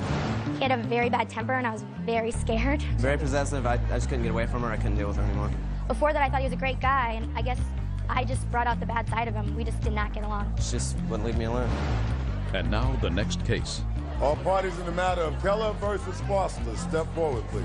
26-year-old Jennifer Keller is suing the father of her child, 23-year-old administrative assistant Dario Foster, for rent, car payments, and daycare costs. Dario is countersuing for the return of personal property. Miss Keller, the defendant is a former boyfriend. You also have a child together with him. According to what I've read, you lived together for a while in an apartment that you leased together with the understanding that you would split expenses and split the rent. Is that right? Correct. And it is your claim that he moved out a couple of months shy of the 6-month lease. You want him to be responsible for at least his half of the rent for that period. Yes. Mr. Foster says that he was locked out of the apartment. Yes, ma'am. By you. Therefore, he's not paying any rent because he doesn't have use of the apartment. And in addition, he gave you half the money that was in a joint account. He pays money for child support, and he's counterclaiming because he says that you kept some of his property. Yes, ma'am. Okay. You signed this lease in May, and when did you have the fight? July, sorry. What was the fight about? Well, previously, Dario and I have been together for a couple of years, and when we first started dating, he didn't tell me he was married. He waited till after we had fornicated before he told me he was married. I told him I couldn't be with a married man, so he went and filed the next day for divorce. So for the last 2 years, We've been together. He's had constant infidelity, things like that. And so when we moved to Florida, we got into a fight because he decided that he wanted to be 24 and be Daytona Beach and go to bars and clubs and hang out with his friends versus being a family. And he told you that? Yeah, I came to work one day with no warning whatsoever. Came to work to bring him some money for snacks, and he says, I can't do this. You know, you're talking too fast. I'm not even following what you're saying. You know, you give me a condensed version of your whole life. You had a fight about what in July or in June? There was June? no fight. He just said that he couldn't be a family. So what did you do immediately thereafter? I walked up to his commanding officers, and I told them that he has me on this lease. He moved me 1,500 miles from home with myself, and I have 4 children. With the children from their families, from their fathers, from everything, and now I'm stuck here. Plus, he let the bills go, so I told his commanding officers, I need to do something. They didn't get him to do anything? Correct. So what did you do next? You left the base? Went and filed a hearing to sue him for half the rent, because he told me he was not going to pay the rent. Did you tell her you weren't going to pay half the rent? Yes, Your Honor. It was a lot of stuff that led up to that fight the day before that I left. Did you change the locks on the house? I didn't change the locks until just before we left for Michigan, and I changed the locks because he said he was going to come in and take all the stuff. What date did you change the locks? We went to Michigan the 29th of July, so it's probably 3 days, about the 25th or 26th. And he did not have access to the house after that? Not necessarily. I offered him at any given time to come get his stuff. Your Honor, every time I went there to get my stuff, she made up some kind of excuse. Just a minute. When did you move back to Michigan? I didn't move back to Michigan. We were going to Michigan to pick up my daughter. Why didn't you stay there? Because I have no home now. I gave up my house. Where is the father of your other 3 children? Nowhere around. Do they all have the same father? No. I mean, you just told me that you uprooted yourself and your other 3 children, and you took them away from their fathers. Well, when I moved, then he decided to move with his other son farther away. Well, that's just one father. Right, and then my middle daughter, her father is a musician, so he just chose rather to pay child support than be a part of her life. And then my oldest father is incarcerated. Ms. Keller, sounds to me like you made lots of mistakes. Who supports these children now? They do. They pay child support, and I take care of them. I do mostly, Your Honor. No, my God, you don't. You just told me that... Shh, listen to me. You just said a moment ago, Miss Keller. What do you think? I'm crazy? I mean, I'm getting older, but I at least have a span of attention that lasts more than 5 minutes. You just told me a moment ago that one of them chose not to pay child support, so he's gone. He doesn't see her. Right. So they don't pay child support. My oldest daughter's father just started paying child support. And one's in jail, so he's not paying child support. One just recently started up again. My son's father just started up again, and my middle daughter's father pays. You have a lot of answers. What do you do for a living? I was doing cell phone sales. What are you doing now? Nothing. So you get welfare? No, I don't get welfare. You get some kind of aid because you don't support yourself and 4 children? I get no public assistance. I get the $320 he gives me, and I get unemployment from the state of Michigan, and I also get my child support. How much do you get in unemployment? $1,400 a month. And how much do you get in child support? Between the 2 of them, $600 a month, not including what Mr. Foster gives me. You're doing pretty well for not working. Now, what happened, Mr. Foster? You said there's a lot more going down than she told me. Yes. So I'm ready to hear you. About a week or 2 before I moved out, it was constant nagging and fighting. I mean, it turned to the point where it got violent, where, you know, it was unsafe for me to be there because of my job. I mean, she's went after my job on more than one occasion when I was up in Michigan. What kind of a job do you have? I'm in the military. Go ahead. And up there, she was calling my command, making accusations. And when I got down here, I didn't want that to happen because, I mean, she was telling me, well, I'm going to call the cops and have you arrested. When I was up in Michigan, she had me arrested in Michigan for hitting her. I was to have no contact with her or anything, and I went out of town with her.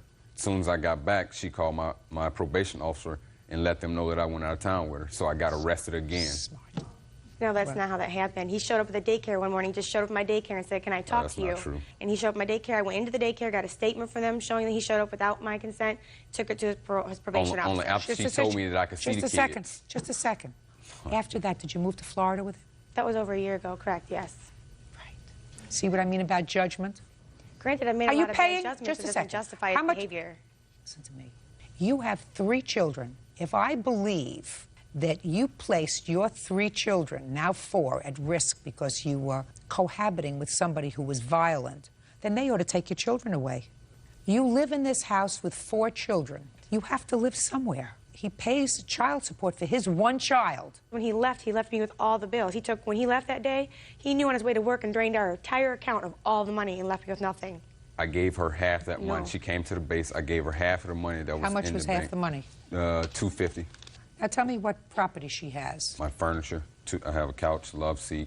She has my TV, DVD players, all my clothes. When I left there, she only sent me with maybe 2 pairs of clothes and all my uniforms. She has all my awards. She has all my ribbons and all that stuff. I don't want you to think about clothes. Clothes you're going to get. What I want you to do is concentrate on what furniture you think that I should give you that she's not going to miss. I'll give him everything. Well, the only reason I was holding the furniture is because he wasn't paying the rent, and the landlord said we're going to evict you. Why don't you pay the rent? Because I can't. He Yes, signed the you can. lease. I can't afford to. My unemployment's going to stop. He signed the lease. He's legally obligated for the lease. No, not if you lock him out. I You didn't locked lock him out. Yes, I you told did. him he had a house You key. locked him out in July. Don't tell me you didn't lock him Then out. I'll give him a house key. He can have a house key. You told me you locked him out in July. He was So still he's not- staying there. Even after the locks changed, he was still staying at the house. He's been staying on and off. Really, Miss Keller? So what are you doing here? It's not like... What are you doing here? It's not like that. You're not going to hustle me, it's madam. Not like that. Listen to me. You are not going to hustle me. All right. Within 5 days, you are to return to him all of his personal effects. All of the furniture that's in there, sir, is staying. Well, I have other furniture. He can have the furniture. I have my own furniture. He can have his furniture. Oh, just a second. She wants you to have the furniture. I said he can have everything. Shh. I am making an order that you can have all of your furniture. Your clothes, your medals, your personal effects, and your ribbons. That is to be boxed up and idea. placed outside the house. 5 days from today, I will prepare that order. As far as the rent is concerned, you are not entitled to the rent. You locked him out. So I know, claim but is what about the dismissed. other? That's all. What Step about the out. other things that I have? Parties are excused. You may step out. It's been hell. She's tried to attack my job several times. We have a kid together, and you know, she makes it hard for me to see my child and everything. Been in and out of jail with this lady. I've done this several times. Stupid me, I went back to her, but this time I'm not.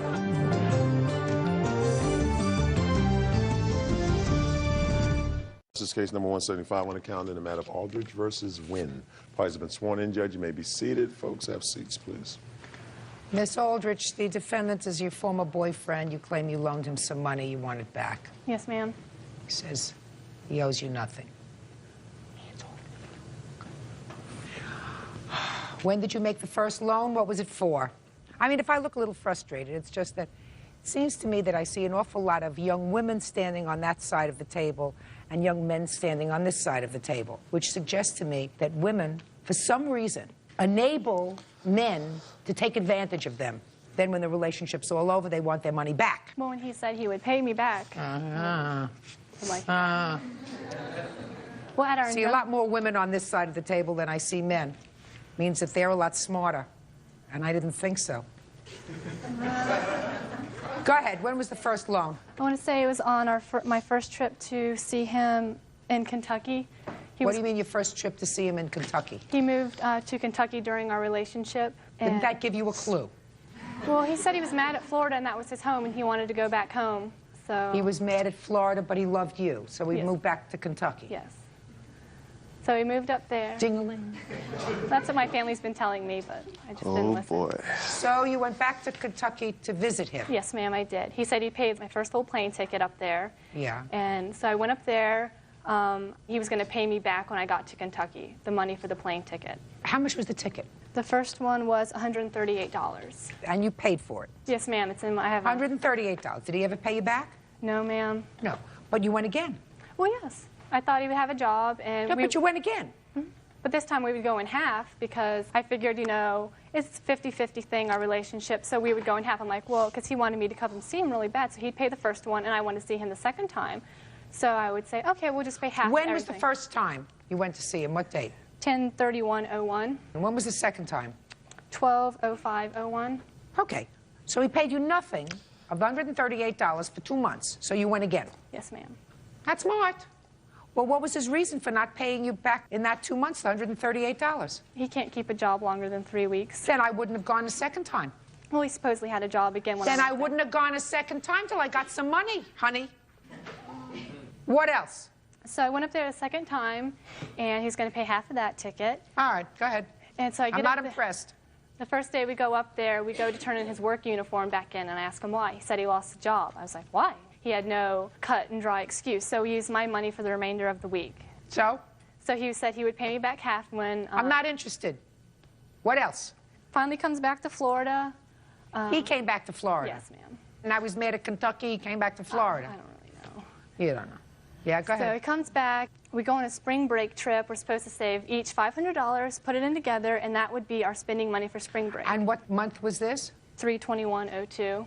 3/02. Now, from October 01 until 3/02, has he given you back the $138? No, ma'am. Half of the $138 for the second trip? No, ma'am. The second ticket was more. Whatever it was, has he given you back any of the money that you used to spending money on the second trip? Once before we broke up, he paid $106 to me once, and then we $106 for what? Just all the accumulations of money he said he would pay me back for. Now you're going to each save up $500. Yes, to for go the on another the spring break trip, yes. On a big spring break trip. Why don't you save up $500 and give you the money he owes you? I figured, why won't he pay me back? He's my boyfriend. Because we had done a previous trip before, the previous spring break to Daytona, and we both put in $400, and we both put in our half and everything, and that was great. So I figured these second times, oh, he didn't, you know, he's in Kentucky, he was tight on money. Okay, he's back home now. We'll get him another good job, but I really want to go on spring break because I've never really, you know, I wanted to go to... That's your problem. Yes, ma'am. So, you put in $500 each. What happened? Yes. He can't save the money, so I save $250. We go down there, we spend my $250, and then he said he would pay me back for the hotels. So, I'd just like to hear a word from Mr. Wynn. Yes, sir. How you doing? Listen to me. We started... I don't, listen to me. I'm doing fine. Thank you. But that's none of your business. Okay. Our relationship started January 17th of 01, okay? The first date that she has on here is October 21st of 01. This is where she starts keeping track of what I owe her, what she says that I should pay her back. From that time to the 10th, we're using all my money. There wasn't a question of what you need to pay. I took care of it. You know, the plane ticket, I never said I'd pay for it. It was her decision to come out there. It was her choice. You know, she came out there. She paid for it. The trip to Daytona, I do believe I wrote her a check for an amount of maybe $100 or $200 right off the bat before we even left because I had my mother give it to her. I think I was waiting on a paycheck and the cash was just not accessible at that time. And that's pretty much it. Now I want to hear more. What do you want to hear? Did you ever tell her that you would pay for the hotel? I did not say I would pay. No, you didn't even let me finish the question yet, Mr. Wynn. She finds you irresistible. I do not. Not anymore. Judge Judy continues in a moment. So you have a future plan? Yes, ma'am, I do.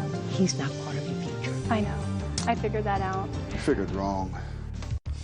Real cases, real people. Judge Judy. Stephanie Aldrich says ex-boyfriend Michael Wynn owes for several loans. Michael says he didn't realize she was keeping a tab. Now, did you ever say that you would pay her back for half the hotel rooms for the last trip that you took? No. After you took that trip, which is in March of 2002, how much after that did the relationship go south? I think we made it, another month, maybe 2 months. And what happened? It's my own fault. How is it your own fault? Well, too much liquor in my mouth overloaded my butt one night, and I showed back pretty good. She got scared. What did he say? Something about showing is pretty good. She got scared. She left. She got a restraining order, and we went to court over that, and that's it. There's been no contact You lost since. your temper? Yeah. Because you had too much to drink? That was half of it. Had you had too much to drink before during the course of your relationship with the plaintiff? No. Never had a drinking problem? No. Is that right? No, he was never like that before. I don't know what happened the last 2 weeks of our relationship. He pushed me one incident, and that's why I got the restraining order. Mm-hmm. And while we were at the injunction hearing, I asked the judge, I was like, well, he still owes me money. How can I get that? He said, you're going to have to go to small claims court. So I served him one letter of outlining everything that he owed me, signed it. I wanted the $700. In 2 weeks, he paid me $50. Sent him a letter saying, well, I'll accept $50 Oh, just more. 1 second. Did you send her $50? Yes, I did. Okay. Why did you send her the $50? The reason for that is we had a big argument over me stealing $40 out of her purse. I didn't steal it, I just took it. You know, my money's your money should be my money. You know what I'm saying? We never had a problem with money. I took $40 out of her wallet while she was staying with me in Kentucky and took off and went drinking one night. Having fun, blah, blah, blah. The next day, I told her I took $40 out. It was a big uproar. We had a big fight. Not really a big fight. We had a little dispute over it.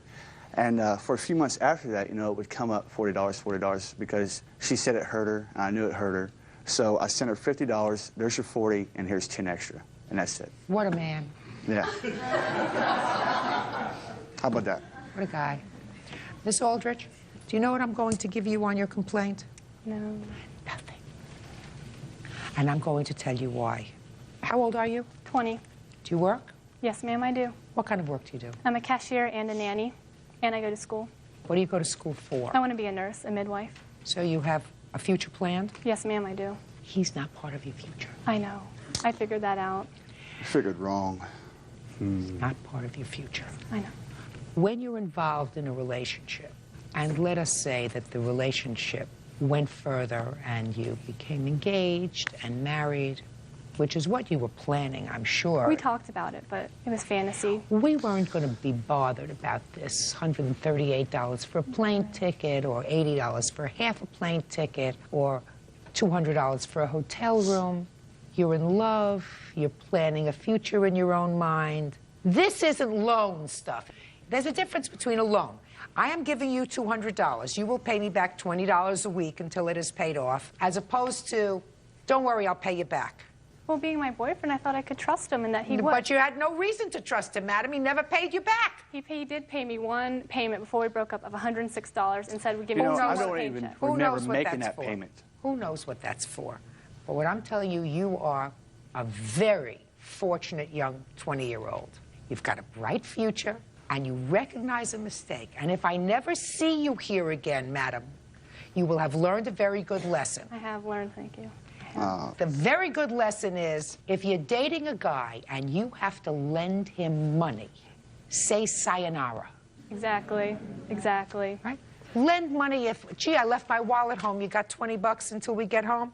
Different story. Right. If somebody is perpetually losing their wallet. Or their job. Or their job. Yeah. Or their temper. That's somebody that you want to father your children? No, ma'am. No, you don't. No, you don't. No, ma'am. So consider yourself one of the luckiest young people that I've met in a long time. You gotta be cheap. You're single. Yes, I am. You have no children. You don't have any big debt. You didn't lend him thousands. No, I didn't. You gave away a couple of $100 and you learned a good lesson. Yes, I did. Good luck. Thank you. Parties are excused. You may step out. He is just a womanizer and a user. I don't know.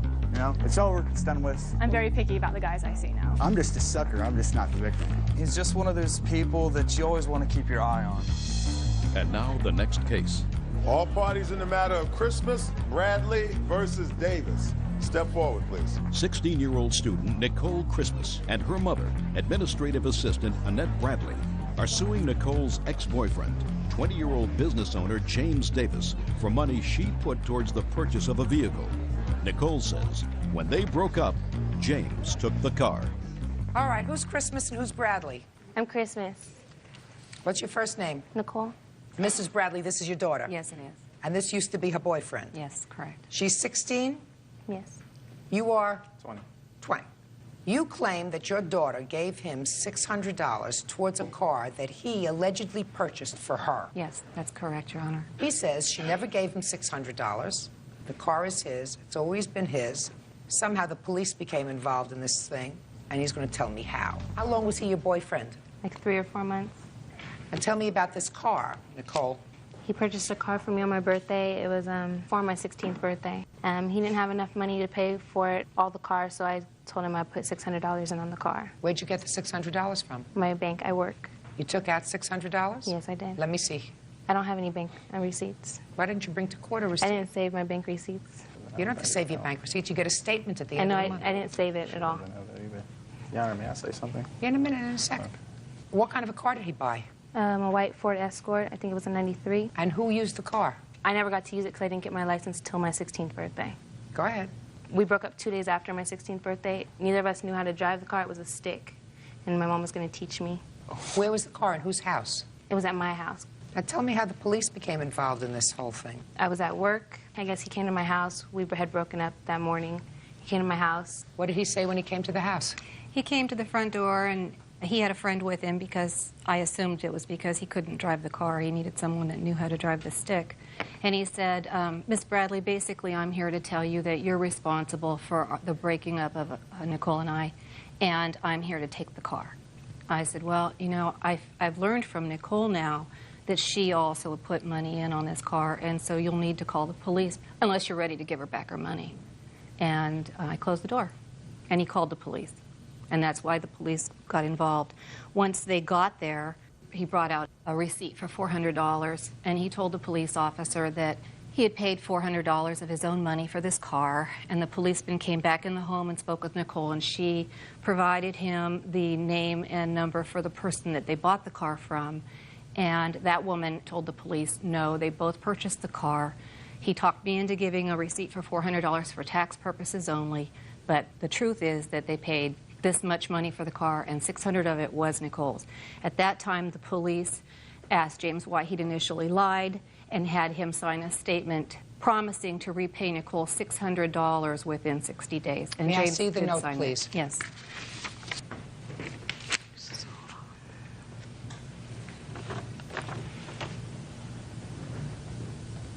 How much did you pay for the car, sir? $1,400, ma'am. Okay, where did you get the money from?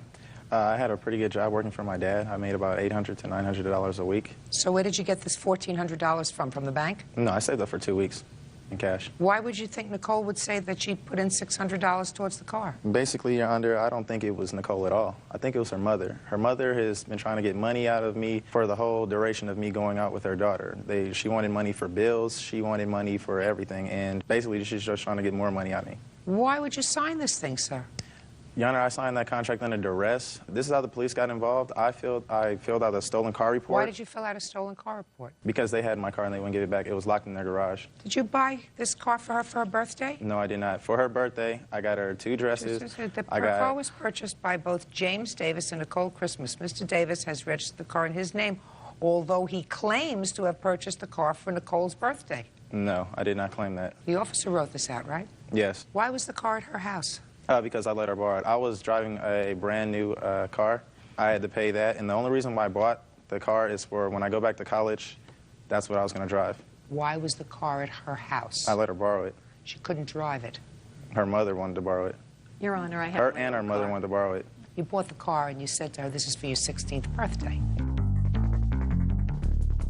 Mr. Davis, duress or not, you signed the note in the presence of the police officer who also signed the note that you would pay her within 60 days of the date of this, which is 7/26/01, the sum of $600. And you haven't paid it? No. Basically, they've been harassing me for about a year and a half now over that money. And the proof that I have that I don't have, that I should not be able to pay her, is she left a phone message on my answering machine. My mom heard it. And she basically said that if I don't get such and such amount of money that she was going to... Just a second. Do you have that? No, I don't, but I do have a written statement from my mom. No. That's all I have. Machine, tape. That's very easy. I hear those all the time. Well, at the time, I was in college. They couldn't get a hold of me, and they left it at my home. And Mr. Davis. My mom heard the answering Mr. machine. Davis, is your mom here? No, she's just started a new job, ma'am. Mr. Davis. All she could do was sign something. You signed a statement in the presence of an officer that you would pay her within 60 days the sum of $600. That was in order for you to get your car back, is that right? Yes. He said he... Right, that's what you signed it for. In order for you to get your car back, the officer said, she says you owe $600. You want your car back today? Give her back her $600, or tell her when you'll give her back her $600. If not, I'm just going to leave the status quo and you can go fight this out in court. Ma'am, he directly told me if I do not sign the contract, I will not get my car back. And That's not true, Mr. Davis. That's what he told me. No, he said you wouldn't get your car back that day. That day, then you go to small claims court and you sue her. I was moving into my apartment in San Francisco, and I needed my car. That's the only reason why I signed Just a it. second, did you come with a friend? Yes, I did. Is the friend somebody who could drive a stick shift? Yes. Why did you bring a friend? Because I was going to get my car back. He was moving into the apartment with me. I was Just a his minute. roommate. You brought the friend because he knew how to drive a stick shift. Yes. And you did not. Yes. So you couldn't move into your apartment in San Francisco with this car because you didn't know how to drive it. He was going to teach me how to drive it, ma'am. Judgment for the plaintiff in the amount of $600. That's all. What is that excuse? You may step out. I'm washing my hands of this. I'm just glad it's over. You know, I'm just hoping this is over. He called me a couple times saying he didn't have a job right now. Basically, I'll be a successful individual, and I'm not worried about them. They'll be who they are. I called him a liar, and he called me up. Her mother left a message saying, if you don't pay my daughter such and such a money, I'm going to say that you raped my daughter, and it went on and on. It went on for about a good 5 minutes. She had told me that there had been a relationship, a sexual relationship, and I told him I felt that he needed to own up to that. She was only 16 at the time. I'm tired of her mom calling me, stalking me. There was no stalking that took place because we didn't know where he was. Basically, her mom's a lunatic. Make some better choices in men. I chalk this up as a big experience. You know, anybody in my situation, just learn from it. Not to get into any situations like this again. It's not going to affect me. I'm going to go on with my life. It wasn't worth it. It really wasn't.